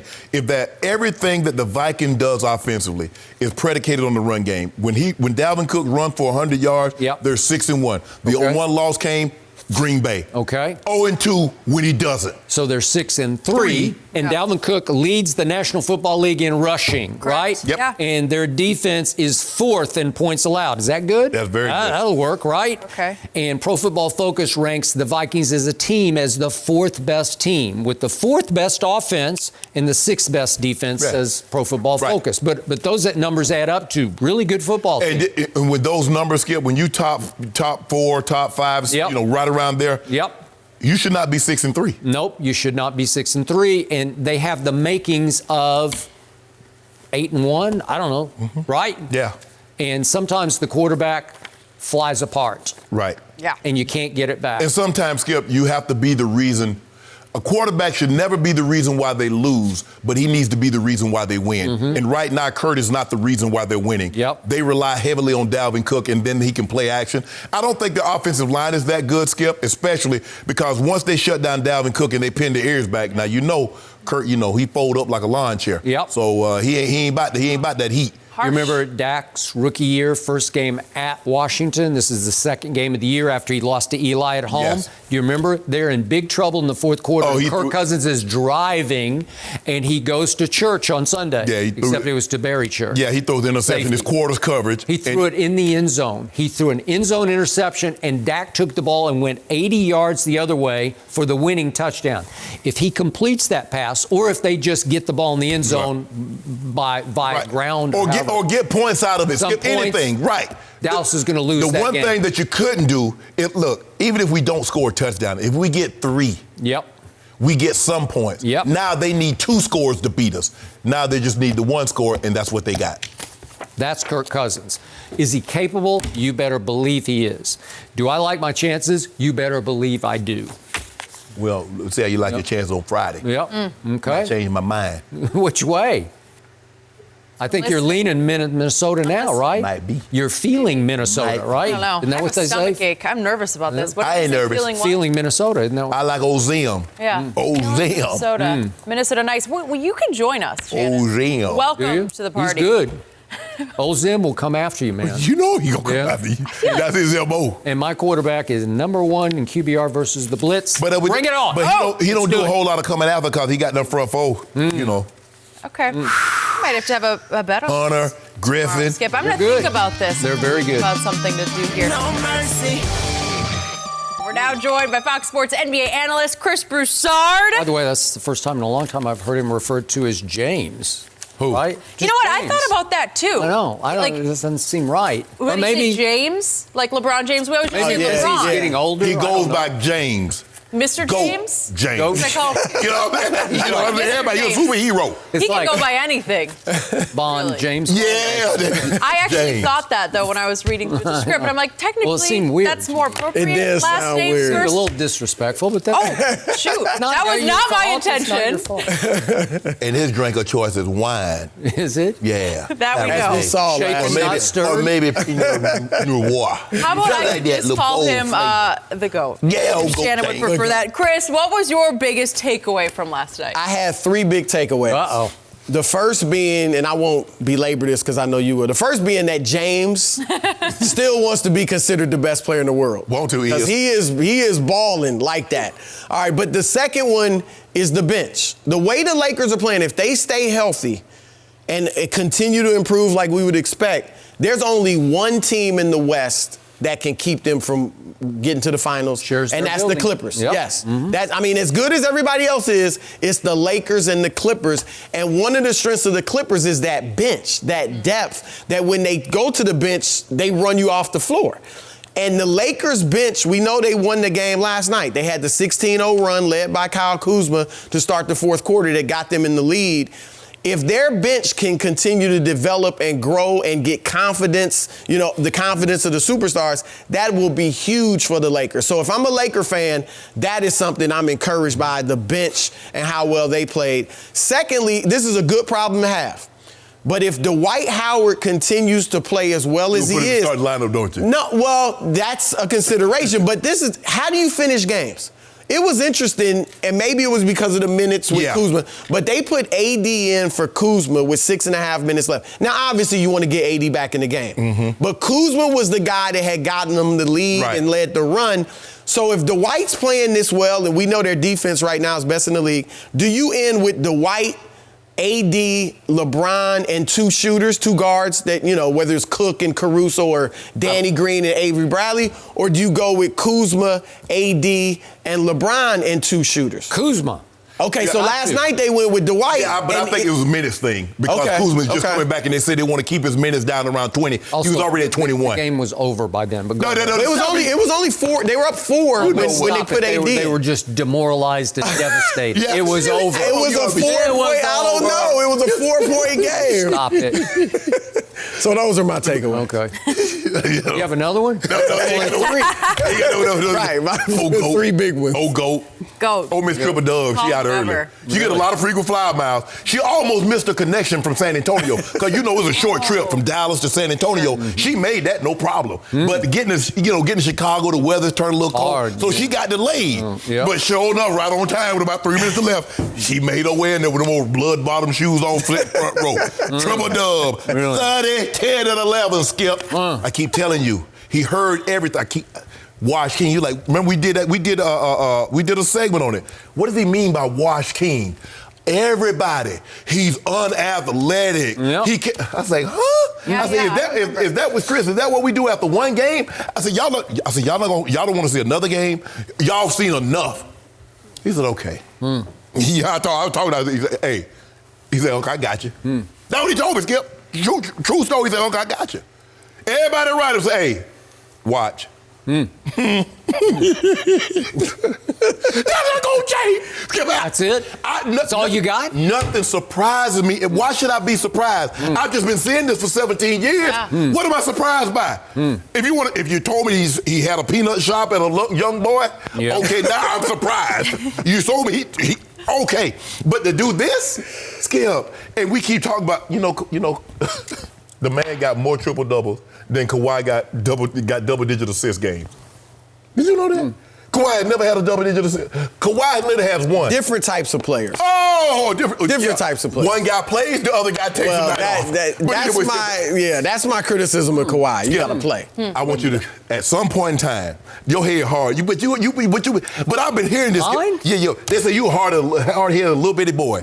Coming up in Oklahoma, say your head was hard. Couldn't nobody tell you nothing. Yeah, and still, I've been trying to tell you. I've been trying to tell you. You need to understand what you're witnessing. You need to understand what you're seeing. Because guess what, Skip? It's like Haley's Comet. Really? Now, I saw the last one in Halley's Comet, however you want to say it. I saw the last one in 1986. Did you? I don't know if I'm going to be around to see the next one come around in 77 in the third year. But I saw that one. I don't know if you're going to ever see that again. Maybe not. Make sure you appreciate it. Yep. Nurture it. I got to cover Halley's Comet. No, you didn't. 1998. I saw it, and we're never going to see it again. That comet's never coming around again. No, that guy. Yep. I thought LeBron did have a peanut shop when he was growing up. No. Didn't he invent the peanut? No. Well, that was George Washington Carver, right? He just invented different ways to use the peanut. Peanut oil, peanut butter. You know what I'm saying? Soap. Yeah. I got 3 takeaways on the game last night. I just did that for Christmas. Let me hear it. Number 1, somebody needs to tell the Lakers, especially LeBron, Michael Jordan doesn't play for the Bulls anymore. They celebrated after the game like they had beaten Michael Jordan's 1998 Bulls at the house that Jordan built. That's how it came across to me. The Bulls are 2-6. The Bulls are now 14th in the Eastern Conference standings, just a tick above the Knicks, who are 1-6 to the 2-6 Bulls. Okay. That's what you overcame last night.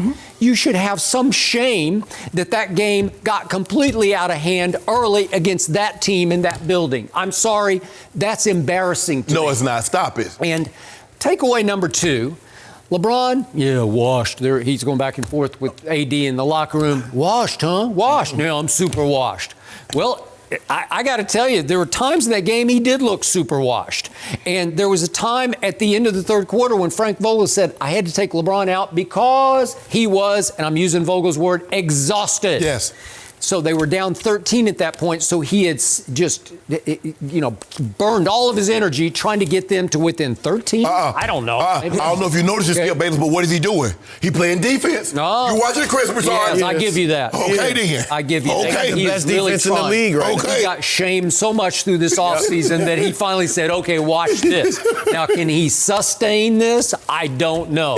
Because he's in year 17, and you say he can't sit in that chair. He's been trying to sit in that chair on a nightly basis. And doing it. Can he keep this up? I don't think so. So he sits for the first 4 minutes of the fourth quarter.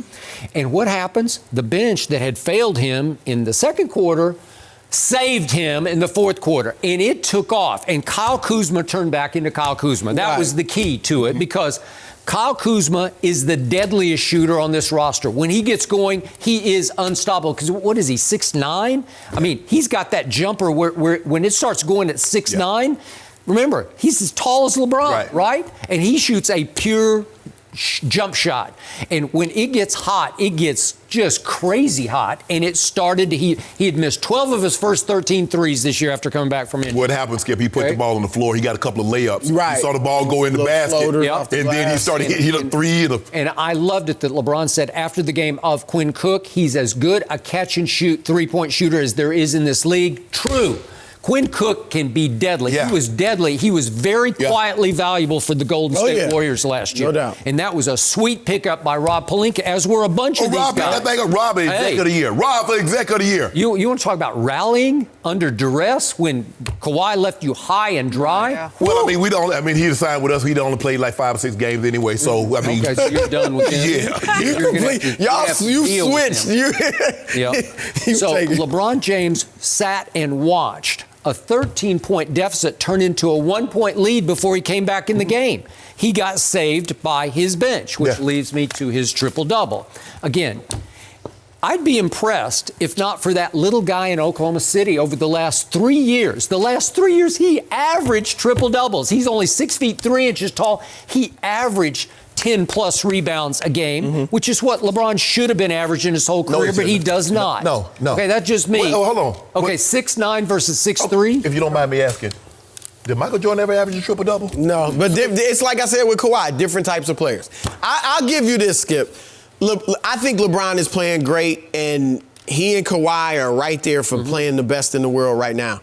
But the triple-double, it's not gonna be, if he were to average one, because Russ has done it 3 times. And Doncic might do it right this season. By the way, Russ, again, they're off to a shaky start as a team, but he's right there. He's 21, 10, and 9 so far. If he averaged a triple-double with James Harden, that would be incredible. Okay, well, he's got a shot. But that's my thing. So LeBron probably could have averaged one earlier in his career, but probably thought nobody's ever going to do that. Right. So he didn't go for it. Okay, so if he does it now, it's just not going to be So they're as making a big deal impressive. last night on Channel 691 here in L.A. because it's the Lakers station. But what did he say? 3 in a row. That ties his career high for 3 straight triple-doubles. And nobody with the Lakers has done it since Magic back in 1987 had 4 in a row.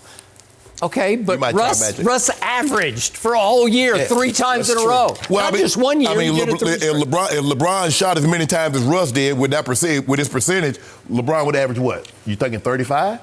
You thinking 35? Because Russ shooting 40%. So don't bring me Miss Triple Dub. Yeah, she done been around the block. Miss Triple Dub been around the block. She still look good. She might not be what she used to be, but she's still fine. She looks warm. She getting a little old. Everybody done had some of that. Why you trying to see? I noticed that now. See, my guy getting triple-doubles now, and now all of a sudden they don't mean anything. Well, they don't. They do. It's interesting. They got disqualified by the little guy. Okay, well, how about this here? Can I interest you in this? Can I interest you in 26, 8, and 11? And year 17, he's leading the league in the NBA. In assists. Can I interest you in who is Dwight Howard and where did he come from? Who is this guy? I'm not. Listen, on both ends of the floor, he's playing at a level we've never seen before, and he's in his 16th year. Yeah. This is what, ever since he left the Lakers, not Orlando, but ever since he left the Lakers, this is what teams have been trying to get him to do. Just defend, rebound, run the floor, finish at the rim when you get an alley-oop or whatever. But he always wanted to be Olajuwon and post up. And now he's hit rock bottom and realized, look, I just want to stay in the league. And that's what he said. He's doing it. He says, role as not a role. My job is to just run the floor. He used this word. He said, it isn't a role, it's my purpose. It's my purpose? Yes, that's exactly what he said, purpose. Well, he's like obsessed or possessed with this new purpose. I mean, he's always had that body. He's always been built. Yeah, but he looks like he doesn't have any body fat at all. Like he's lost some weight. Yeah, he's lost a lot of weight. Just milk it on folks. Well, it's Who working. is that guy? The Lakers. And again, the new hairstyle makes him look like I don't even know who it is for a while. Like, it is kind of. That could be. He could end up being your nemesis. And Kobe White tried to get that cheap layup on us. The direction Dwight said, we're going. get it out. But will the old Dwight emerge at some point? We don't knew it improved. The guy who doesn't He's take been basketball saved. that seriously? He's Knew been it saved. improved. It does look like he's been saved in a basketball sense. But I told him, I say, LaMarcus Aldridge is going to be your downfall. Okay. LaMarcus Aldridge Well, stepped off a cliff. We'll go there when we have to. Hey, have I ever fought back on that? No, I think he's always been my downfall. DeJounte Murray. Well, he ain't a nothing. force. Yeah. Chris, good We the stuff beast of the today. West. No mercy. Dak Prescott and the Cowboys got back to their winning ways Monday, using a big second half to put away the Giants 37-18. Dallas now sits at 5-3 atop the NFC East, which is 2 games better than the 3-5 record they had at this time last year. Of course, the 2018 Cowboys team ended the season as hot as any team in football, going all the way to the NFC divisional round of the playoffs before losing to the Rams. And yes, we remember that one well. We We're sure now do. joined by Fox Sports contributor Rob Parker. What's happening? Good morning. We got 2 of your favorite teams to talk about. We're going to start man. with the Cowboys. Is Rob. it Christmas? No, it's not Christmas, but we got to hear what you have to say. Are you more sold on this year's Dallas Cowboys than last year's team? Skip Bayless, I'm not sold. In fact, I want a refund on the Cowboys. Because this Cowboy team is not the same team from a year ago, especially defensively. Last year at this point, they were 3rd best defensively in the league. They're 7th. Look at the penalties, much more. And then here, I'm a big guy on this. Shannon, it's who you beat. And who you beat matters. You can look at the wins and go, wow, they got all these wins. But come on. When you look at the teams that they've beaten, they haven't beaten anybody. And I think they've lost.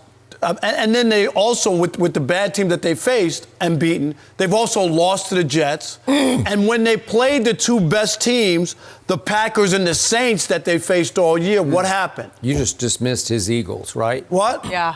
No, They got one quality Rob win. Parker says the Eagles If are they're- a bad if they- team. Oh, that was the one, and they were 5-4, and I'll give you that. Even though they imploded to start the game, they Right. gave the Cowboys 14 points. Yes. And Shannon, they never showed up. The Right. game was over. Those are called takeaways. No, it Oh, wasn't. the takeaways. Oh, okay. So when you look at the way the Cowboys are constructed and what they've done, I'm not convinced that this team is the same team that a year ago got hot, turned it on, and was going the other way. Fluky. Yep. No, come on, Skip. They haven't beaten any. What's their signature win? Give me their signature win. Philly. That Obviously- Eagles. So that was it. Yeah. And the other game they beat. Miami. What was it? Washington. Miami, Giants Washington. twice. They've gotten fat off of all of these also-rans and terrible teams. So if I'm the Cowboys, I'm concerned because every time they face up against a real team, a team that they'll have to, and those are the teams you face in the playoffs, Right. or the Packers and the Saints. Those are the kind of teams, and yet they haven't fared well. Yeah. And that loss against the Jets is another telltale It's unforgivable. sign. It is unforgivable. Well, put it like this, Skip. They should have won that game. You know, they put the playoffs ranking came out college football playoff ranking Yeah. came out last night. And let's just say, for the sake of argument, if it was the NFL had a playoff ranking, Cowboy wouldn't be in it. Well, they don't do just 14. Yeah, I'm just saying. Well, what are you talking about? coming They're right now. leading their division. So? You realize the division winner qualifies for the playoffs. No. But can they hold on to that? No, they cannot. They're not making the playoffs. If that college committee got the stats put in front of them that the Cowboys have put up, number 1 in yards per game, number 1 in yards per Skip, play, No, tied for against first two. on third down. And then they're gonna say, Against hold two, on. wait a They beat minute. 3 FCS teams, but they lost to 2 BCS teams. They're like, oh no, But we can't do that. don't in college, it's a strength of schedule. Yes. That would count. So this Does would matter. disqualify It does them matter. because their wins are all against. Sure, when Dak Prescott the first 3 games of the year, he had nothing but bums and he ran up the score and had touchdowns and put up all these big numbers. Everybody was like, they should sign him now. Oh my God. And then all of a sudden after that, he had those 3 terrible weeks because they played good teams. Right. Skip, but no, I don't think they're any better. As a matter of fact, I feel even better now about my pick. So you think they're worse than they were last year? I think they're not gonna make the playoffs. So what that means? That means you're going to lose a whole bunch No, of we're not. No, I'm not. Skip, look, we've seen them play 3 good teams. They won one. They beat the Eagles. They lost to the Saints. They lost to the Packers. Now, here's some of the teams that they're going to possibly play if they were fortunate enough, which they're not. But if they were fortunate enough, something by hook or crook, they made it to the playoffs. Okay. New Orleans, San Francisco, Green Bay. Those are the teams. Seattle. Those are the teams that's going to be in the playoffs. Not the Jets. They lost to. Not Washington. Not Miami. And definitely not the Giants. So I'm trying to figure out who you think y'all go. Y'all ain't beat nobody. Who did y'all beat, Skip?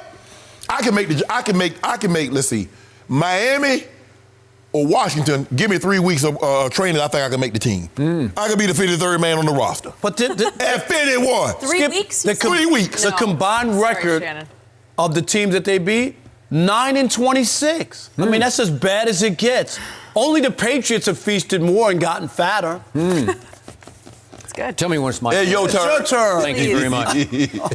Rob Parker, I'm going to barely give you 1 point.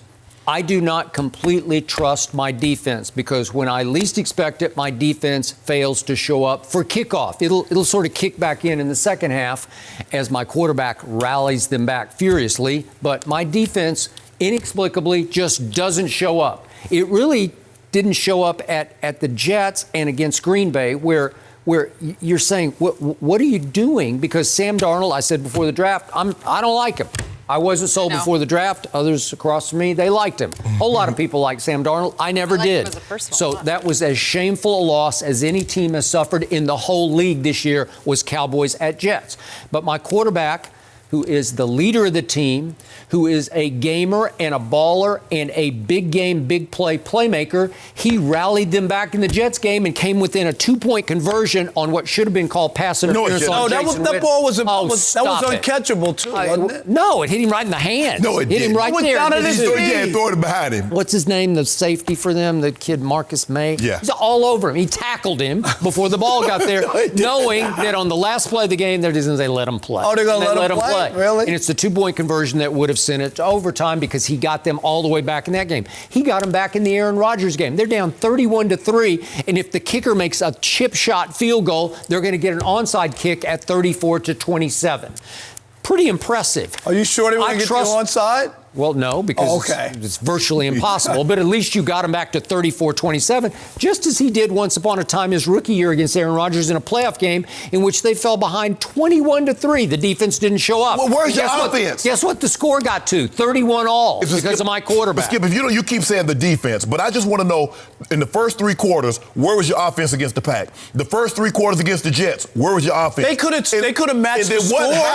What happened in the entirety of the Saints game? Where was your offense that got you 10 points? Okay, I told you what happened. My quarterback threw a catchable ball to Amari Cooper that hit him right there, right here. Skip, just right that's here. the first play of the game. Okay, but he muffs it into an interception that gets returned 55 yards. But you told me, and they go right in and score. But you told me there's 4 quarters in the football game. So what happened the rest of the game? My quarterback threw for 463 yards in that game against a defense that was not playing prevent. It was playing man. Is it about yards or points? Well, because the Saints won a game without even scoring a touchdown against Dak Prescott. And you know what, Skip? As I looked at it, I'm going back to my notes, and it says when the score was in 1 score of the Packers game, Dak Prescott had 3 interceptions and no touchdowns. When the game was within 1 score. So in other words, he got them empty calories, Jenny. 2 of those interceptions clearly were not his fault. They weren't his fault. Oh, stop it.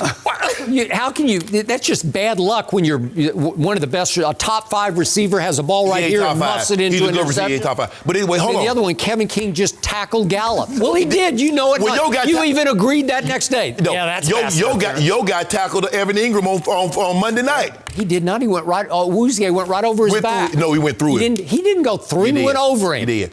He's about half of Evan Ingram's size. That ain't got nothing to do with make a dent in his back. I just want to know, Skip, why does your offense keep showing up small in big games? Why is it ranked number 1 by Pro Football Focus? I don't know. Skip, so you should be more alarmed. You're number 1 and you're 5-3. Okay, so as much as I don't quite trust my defense, it's 5th in points allowed. 5th in points allowed. Yes. Is that good? Yes. I think that's pretty and good. You got top 5 you know offense what? too.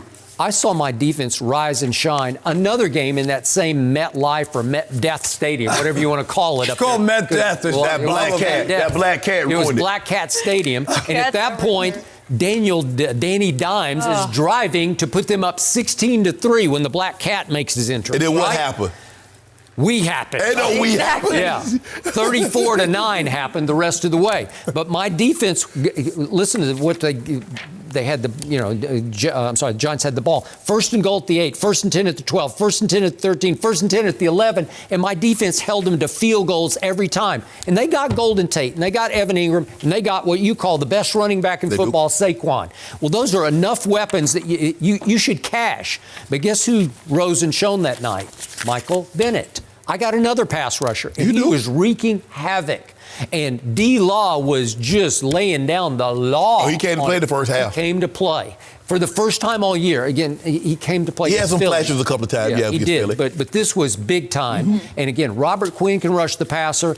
And my linebackers, again, they didn't even have Wolf Hunter the other night. But Sean Lee played his best game in 3 years. Jalen Smith. Hey, all I know, my eye test is telling me this team is poised for takeoff. This team's got the Vikings, and it's a hard game, but they can win that game. And they say you should do LASIK every 10 years. Really? You had it, yes. So it's time for a renew. Is it time? Read something. Yeah, you to read nothing. I can see clearly for miles.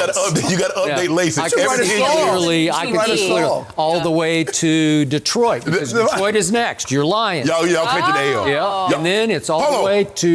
Y'all got Minnesota this week, right? Yeah. Minnesota. Oh, okay, yeah, then Detroit. Okay, then I'm saying Detroit, 2 weeks and then they get to go play Rob's second favorite team, the New England Patriots, and Rob would say that's an easy dub, right? That what? It's the Patriots because they're finished. Rob, who do we pick in that game? I know, that's like, can we take a mulligan? Can we, not pick? That's like the worst day of all. We have to, decide. Then Buffalo at home on Thanksgiving. My team does not lose at home on Thanksgiving. Yeah, they do. They do not. Yeah, they do. Cam, remember when Cam went in there and beat the brakes off him and knocked Tony Romo out? Well, because he went down again for the third play of the game, and that was the end of that game. San Diego beat him on Thanksgiving. Remember San Diego beat the brakes off him? No Zeke and no Ty Smith, remember that? Oh, my goodness. Well, Vikings are coming to town. But they got Dak. Why they need all of that if they got Dak? If they lose to the Vikings, where are you then? Well, they're not going to lose. I'm asking you if they lost. I should ask you the same question. How are you going to feel if they beat the Vikings? I'll be confused. Yeah, that's a good answer. That's right. That is a good answer. Because I don't think they're that good, and I think the Vikings should have won the game. 100%. Right? They blew the game against the Chiefs. They should have won that game, and I think they're going to come back and rebound and beat the Cowboys. They're a really good team. I appreciate that. My team's got Super Bowl written all over. No, it don't. No mercy. So the Patriots suffered their first loss of the season by 17 points to the Ravens on Sunday. The Pats will now have their bye week to right the ship, and Tom Brady seems to be looking forward to it, saying on his weekly radio appearance, quote, "I think every bye week comes at the right time for an NFL team." So, Rob, how much trouble are the Patriots in? They are in trouble because for the first time they played a real team, and you know what? The Patriots proved that they're frauds. Yes, Skip. Frauds. Fraudulent. They're fraudulent. And not only did it's no crime to lose to the Ravens in Baltimore, okay? Yeah. They weren't in that game. Let's just be honest. This was supposed to be something they were telling us about, historical defense, right? Coming into that game, they had only allowed they had scored 4 touchdowns of defense and had allowed 3. So they had more touchdowns than the opponent's offenses. But again, feasting on nothing but bad teams all year. 6 of their wins have come against teams with 2 or less wins. They beat the 4-4 Steelers, who were god-awful in that game, and Buffalo. And the other one, Buffalo. And Buffalo made it a game. It was 16-10. It was a little bit of a struggle. So those are their only 2 wins. And they've beaten the Jets twice, right, to feast on the Jets. So when you look at it, look at the numbers, I'm not buying into the Patriots at all. I feel as confident today as the opening of the season when I told you they weren't going to go to the AFC Championship game. That I don't know if it's Houston or Kansas City or Baltimore. Somebody gets to them and beats them. They're not that good. Brady has played okay. Look at his numbers. Definitely, Shannon, they're going the other way. And then when you look at the defense, I don't think that they've been tested enough for me to feel confident. And then when they finally had a guy who was a little off script, what happened? They got run over, and Baltimore helped them make that game closer. They turned the ball over in their own zone, in their own end a couple of times, and the Patriots were able to cash in. So you look at all this, everybody was ranting and raving, oh my God, they're going to go undefeated. Look at this defense, all that. Skip, you were on that train. That train I told you crashed. they're going to be favored in every game down the stretch. Then they're going to be favored against Philly. They're favored to win at Baltimore. Then they're going to be favored against Philly. They will, too. They will not. Go ahead. You know what, Skip? I think they'll be fine. Coach Belichick, I do trust. My concern has been about the offense. My concern has been about the offense all year. I never thought their defense was as good as the numbers would indicate, historically great, because I had a front row seat, courtside seat, to watching a historically great defense. And I didn't see that in this defense. I just didn't think they were playing offenses or playing quarterbacks that were competent enough to take advantage of some of the looks that they were given. But my concern is with the offense, Skip. They still do not push the ball down the field. And the running game, the running thing, and that's what takes pressure off Tom, Skip, because he can turn around and hand the ball off. Now teams like, y'all can't run it. We're just going to dig in and come get you because we know you're not going to push the ball down the field. So we're just going to try to clog up the middle, put pressure on Tom up the middle. And the first time, Sunday night, the defense struggled, and they struggled big time. And Tom Brady, for so many times, has been able to bring them back. Sunday was the first time that he looked, like, wow, looked really bad. Look bad. Skip, I don't know if I need to share this with you, but you probably want to hear this. Tom Brady has thrown an interception in 5 of his last 6 games. He's 23rd in yards per attempt. He's 16th in completion percentage. That is a recipe for you to go home very early. It's almost as bad as Aaron Rodgers. No, there you go. They do this, Skip. Do you know when Aaron Rodgers had the 6 touchdowns? It was the first time since Mark Rippett.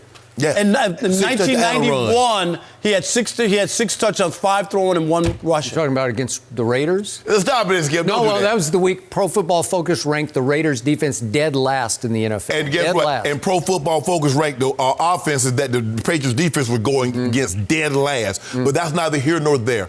I have the utmost confidence in Coach Belichick that he will make the necessary corrections on the defensive side of football. The question is either scheme or it's personnel. Well, Skip, there's no more personnel out there on the street that you can bring in.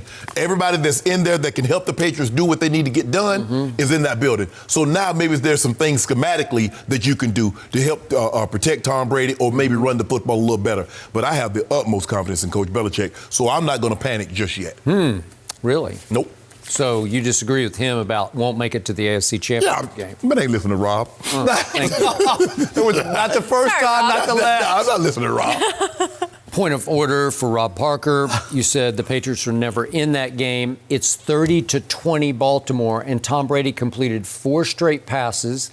The 5th one, as he moved them into Baltimore territory. The 5th one should have been intercepted. He threw it behind Sanu, right here, and I forget who it was, but somebody got linebacker got hands on it. The next one, Tom Brady steps into it and made his throw of the night up the seam to 38-year-old tight end Benjamin Watson. There's no more Gronk. There's no more 2 guys who were starting at the first of the year. It's down to 38-year-old Benjamin Watson, and he hits him right there. No, he didn't. The ball was low. He dropped it. You know the ball was low, You know what? Skip. It really ticked off Tom Brady. He's like, this is what it's come to for me. And he threw, for the first time in a long time, a mad ball. So Tom Brady said, "Is that a mad ball? I give up. I'm just going to fling this as far as I can." And he threw a punt to Earl Thomas down on the 5-yard line, threw it over Sanu's head. I think he thought Sanu was going to break to the end zone, and he sort of pulled up in the mid zone. Okay, that was the ball game. That was the end of that. But they were in that game because if he goes and scores, it's going to be 30-27. Well, my point in saying they really weren't in that game, if Baltimore didn't turn the ball over to them to set them up for easy scores. Because it was 17-0 in the blink It was 17-0, right? And they just gave Brady and the Patriots the ball. Like it was that was a turning point right there to make the game close. So I'm going to say what I always say, and I'm going to stand by this. One guy in the sports world I do not bet against is Coach Belichick. Brady. Tom Brady. Does he play for the Patriots? He charge everything. Yeah, I'm wondering if he coaches for the Patriots. Don't do that, Skip. 'Cause I think his son's now the defensive coordinator. That's what everybody's writing. Yeah. I don't know if Daddy will take the wheel over the bye week. Wheel, Maybe that's just to try to get Skip, you know, it's really convenient the last 2 weeks. his son been coaching. The historic side of it, he was coaching. Cleveland running the ball, Baltimore. That ain't on me, but I'm going to take it back over now and get this thing going I again. think he might take it back over because I think he might have to. So here's the difference in this year and last year, and I'm going to give you this point. Last year was far more fixable than this year because they had better pieces to fix the offense with. Correct. Gronk was there. Josh Gordon looked a little sleeker and a little faster, and they just cut him. They cut bait. They said that's all for Josh Gordon because, to your point, running like he had a piano on his back. He wasn't the same guy. Okay, he wasn't the same guy. And again, you had AB for a little while. Now you don't have AB. So now the X factor on offense is a rookie, and they don't like to deal with rookies at a high level, right? So N'Keal Harry, they took in the first round, and I loved him at Arizona State. He has not stepped on an NFL field yet. Yes. I thought he would play Sunday night. He did not. So now they have the bye week to try to get him more and more comfortable with Tom Brady with rapport. Right. So is he going to fix the offense? Well, it's going to come down to that because Julian is 33? Yeah. And he's been beat up. He's had cracked ribs. Yeah. And again, that's all you got is a little Julian Edelman. And the receivers I'm watching with Sanu and Julian the other night, they couldn't separate. Right. They don't have escape speed where they just, leave the defensive back. They can make tough catches. They can make tough contested catches. And basically, you're down to Sanu, Edelman, and James White. Okay. Those are your receivers. Last year, Sony Michel got hot at the end of the year. He did. And led them to the number one rushing attack in the playoffs. He's either banged up or he's lost his confidence or he's deep in Belichick's doghouse because he is not remotely what he used to be.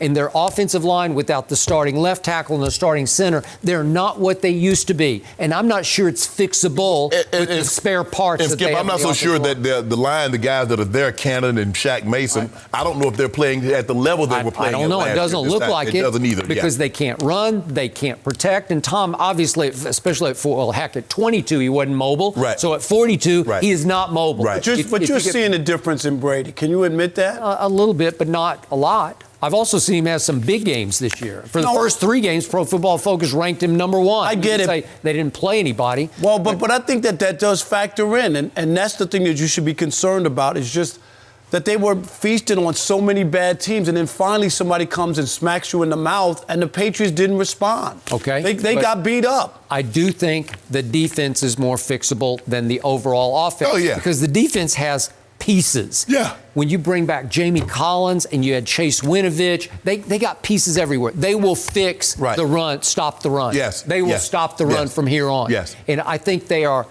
interchangeable parts enough. He'll figure the defense out, and it will be better than it was Sunday night. Yes. It'll be good enough that you're going to be in trouble on your won't make it to the AFC. If they play the Ravens or Houston or even Kansas City could get everything back in. Yeah. What if Mahomes, right? Oh, my homeboy dealing. Right, if he gets back and the team gets together or whatever, I think any one of those 3 teams could beat the Patriots. I really believe that even before they get to the AFC Championship game if there's a matchup. Well, they're probably going to have to go to Foxborough to do it. Okay. I don't think they're going to have to remind everybody. They've been beating at Foxborough. Let's be honest. Okay, you know they that. were by Baltimore. By Baltimore, they By ran Ray them Lewis of over. Baltimore. Yeah. But I remind you, last year, think of the disasters they had. They lost at Jacksonville. They lost at Detroit. I called that one. Okay, they lost at Miami. They got crushed at Tennessee, maybe worse than they did at Baltimore. And what happened? And then they went to Pittsburgh and lost. So all those games, and here they came, right? Because you thought Tom Brady was the wash king last year, and here he came back again. Did you see that Super Bowl? Tom Brady had 100 and Tom Brady had a 26 QBR. He had Should no have been the MVP no of the Super Bowl. touchdowns, 1 pick, a fumble. That'd have been It was terrible, embarrassing. Jenny. Got the ring. Skip doesn't want to Got act it like done. it didn't happen. That would have been embarrassing. It would not that you have give been. the MVP to a guy with no touchdowns. In a Right. low-score Not game. even the sports writers could do that Okay, one. wait Even a if they second. love Tom Brady, He they couldn't completed do it. 5 straight passes Stop it. in the only scoring drive of the game. That's MVP. And this is Stephon Gilmore should have been the MVP. And this is the other one that's even better, is not only did Brady couldn't get it, they give it to a receiver who didn't even have a touchdown in the game. How about that? Which How is many why the MVPs, quarterbacks Shannon, got never it. scored a Gilmore should have got it, touchdown? Skipper. You know Should it. have been, Skip, exactly. he did a number on Brandon Cooks, and you know it, That's Skip. just the difference. Brandon Rob, Cooks. good stuff. No mercy. After losing Losing on opening night to the Clippers, the Lakers have now won 6 straight games. The Lakers bench sparked a furious comeback and beat the Bulls in Chicago 118-112. Now, LeBron messed around and got his 3rd straight triple-double. And when asked about playing in Chicago earlier in the year, LeBron said, quote, "I definitely recognize the greatness that Mike had in this city. Every time I play here, I look in the rafters at the jersey retired." So, Shannon, does LeBron elevate his game in the house that Jordan built? No, Skip, because he doesn't go out and try to score 50. Like I said, I believe they went out last night trying to get AD because AD he's from Chicago, and they that didn't work. It didn't. AD got in foul trouble. So LeBron, Skip, LeBron by nature is not like, he doesn't have the mentality, say, like a Kobe or James Harden. That's not him. He's a pass the ball, get guys involved. I'll get mine because I know I can get mine. That's not what he is. And we don't rarely, Skip, I think only twice I can remember, I can honestly say, I saw him go tit for tat. We saw him, I think that was game 6 or maybe game 7. He and Paul Pierce was going back and forth. And remember that game in, I think it was Eastern Conference Final, Indiana, he and Paul George were swinging back and forth. But for the most part, LeBron James lets the game come to him. He's a pass first. I can get my points. Hence 27.2 average for a career. So clearly he can score the basketball. But he's more Magic Johnson than Michael Jordan. But when he goes to Charlotte, the team that Michael Jordan is the majority owner, and the majority of the nights he's sitting in the stands watching, Skip, he goes out of his way. He goes out of his way because he feels that Michael Jordan has gone out of his way to not give him the proper respect. All the greats will pay LeBron respect. Okay, Charles Barkley sometimes he find a way to get critical because he don't want to. He trying to get back in Michael's good graces because Michael won't take any more of his calls right now. That is probably true. So he's trying to get back in his good graces. But if you look at all the other greats, the historically great players, they will give LeBron James his credit. Michael Jordan somehow has kind of shied away. Well, Kobe has 5, and 5 is more than 3. But yeah, 4 MVPs is more than 1. 3 Finals MVPs more than 2. Yeah, I get all that. Sure. But I don't believe he goes out of his way when he's in Chicago because, Skip, it's so long removed. Michael is probably glad. Michael probably wish he would go out of his way because I don't think Michael has a whole lot of love lost between the Chicago Bulls considering how it ended in the tail end with, them kind of running him out of there because he wanted to keep the band together one more year. They's like, nah, we going with Tim Floyd, so y'all go ahead and split. He wanted to keep the band together for 5 more years. Well, he wanted to keep at least, he didn't want to break the band up. Yeah. But they wanted to break the band Jerry up. Jerry Reinsdorf and Jerry Krause said, "See you later." Right. Even to the great Michael Jordan. And as great as can you imagine, Skip, you win 6 and 8 years, and they say, nah, we tired of winning. We just, y'all get the hell on up out of here. Nobody would do that now. So LeBron doesn't go out of his way, although I bet Michael wish he would because he wants them to punish.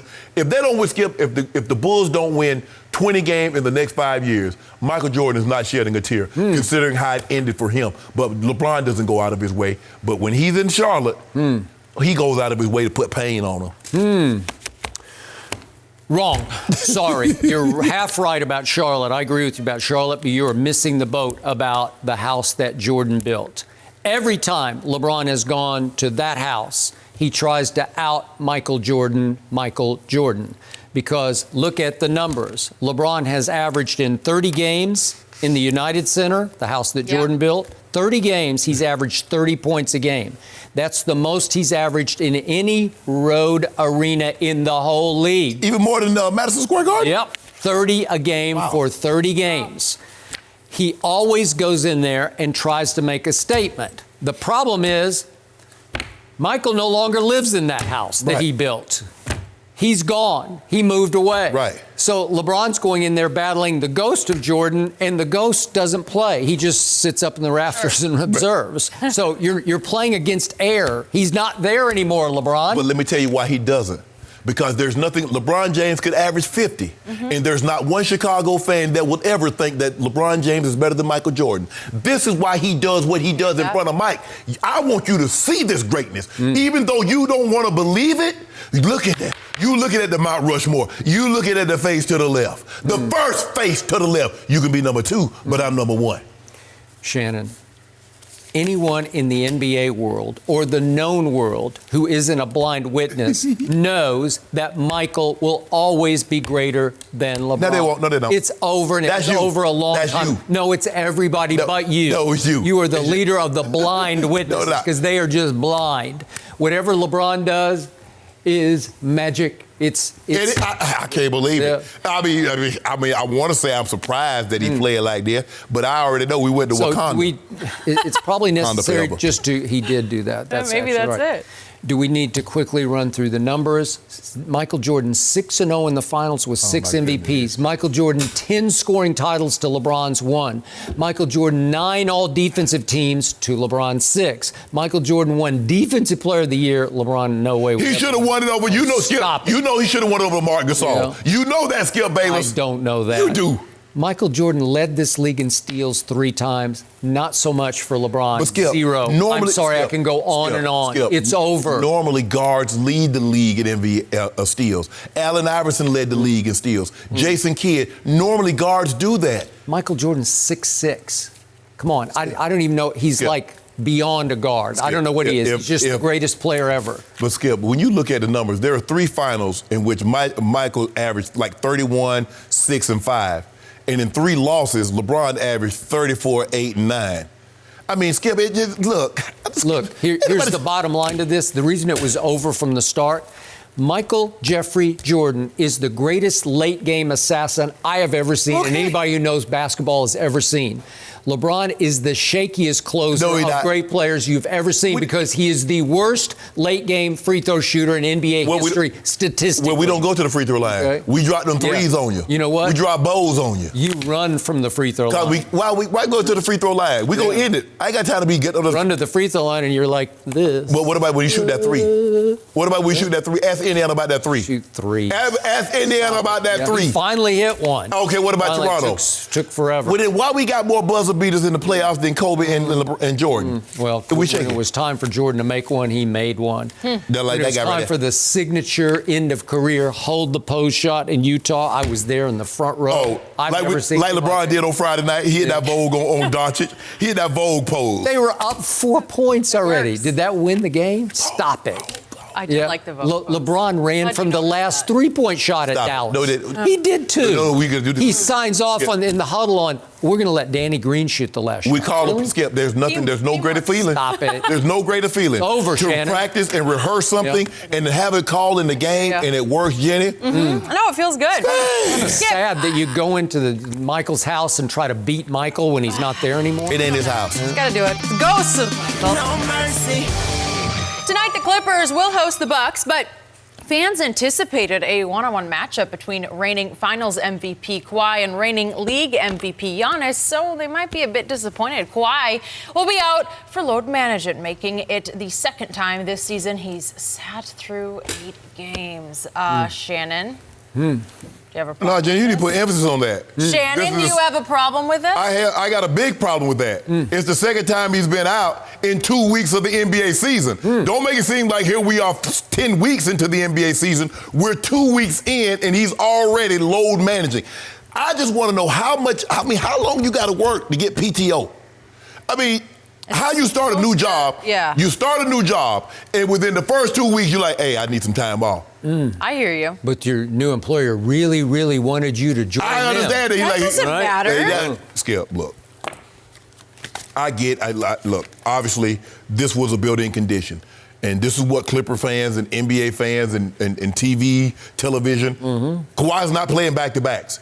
So if you got him on your network and you think you're not getting him back-to-backs, as long as he's where he is right now, he's not playing back-to-back, Skip. I'm sorry. And you would have thought, can you imagine? Now, I just want to know one thing, Skip Baylor.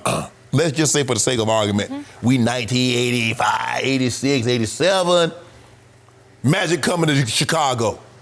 Jordan like, nah, I'm load management tonight. And then Bird coming the next night. You good with that? It's a simple question. Yes or no? They never even thought about it. Never. It's not in their realm of conscious thought. But you would think, Skip, look, I get it. I think all the games are important. But you would think the bigger of the two matchups is him and Giannis as opposed to him and Portland. And that's not a knock on Portland because I think Portland's a good team. They got Dame, they got CJ, they got some good things going on, even though they took a horrible loss to Golden State the other night. Yep. But you got Giannis, the reigning MVP, the reigning finals MVP, for a chance to go head mano-a-mano. Like, nah, I'm good, bro. Nope, doesn't matter. I'm going to sit this one out. Kawhi Leonard learned from the load management master, Greg Sitovich, in San Antonio, because he just sits everybody. He sat Tim Duncan and Tony Parker and Manu and drove me crazy. No, Skip, he sent him. Remember in Miami, he sent him home. He put him on a plane and the league signed him like a quarter of a meal, I think. So he went to Toronto last year, and they catered to him, and he sat for 22 of 82 games. Right. And guess what? They won the championship. Yep. So it worked, right? Yep. Guess what? He was the MVP of the finals, so it worked. So guess what? Steve Ballmer said, I'm signing off on whatever he wants because we desperately need to keep him from the Lakers. Right. And I assume the Lakers are willing to sign off on this too. Right. But this might be even more load managed than last year was. Yes. Ugh. So already he just says no back-to-backs. So they were at Utah. Nope, I'm not playing. And he came home, but when they came home and played the Spurs. Okay? No Giannis, but we got back-to-back at home. I'll play against Portland. And none of this matters to him because all he cares about is what happens in June. Right? You good with he that? will be fresh in June while LeBron's beating his chest about beating the Bulls at Chicago. But hold on. Where was the uproar when LeBron rested and everybody talking about, well, what about the fans? What about the fans that pay all that money? Now all of a sudden we cool with it. I hear you. Now would you rather win a title or you rather play all the regular season games? I love how when LeBron was doing it, it was a problem. Now Kawhi doing it, Kawhi can do no wrong. Don't worry, guys. I'm sure he's going to sit again, and we will talk about it again with a little bit more time. No mercy.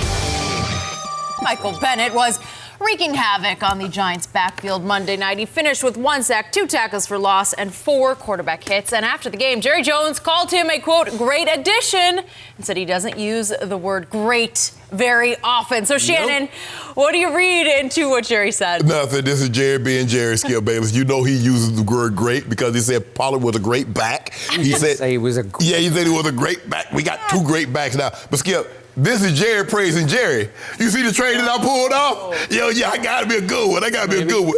Maybe. When have you ever heard somebody say, you know what? That was a terrible trade that we made. I wish I hadn't made it. Stop. This is Jerry being Jerry. Jerry praising Jerry because Jerry did this deal, and so he's all happy about it.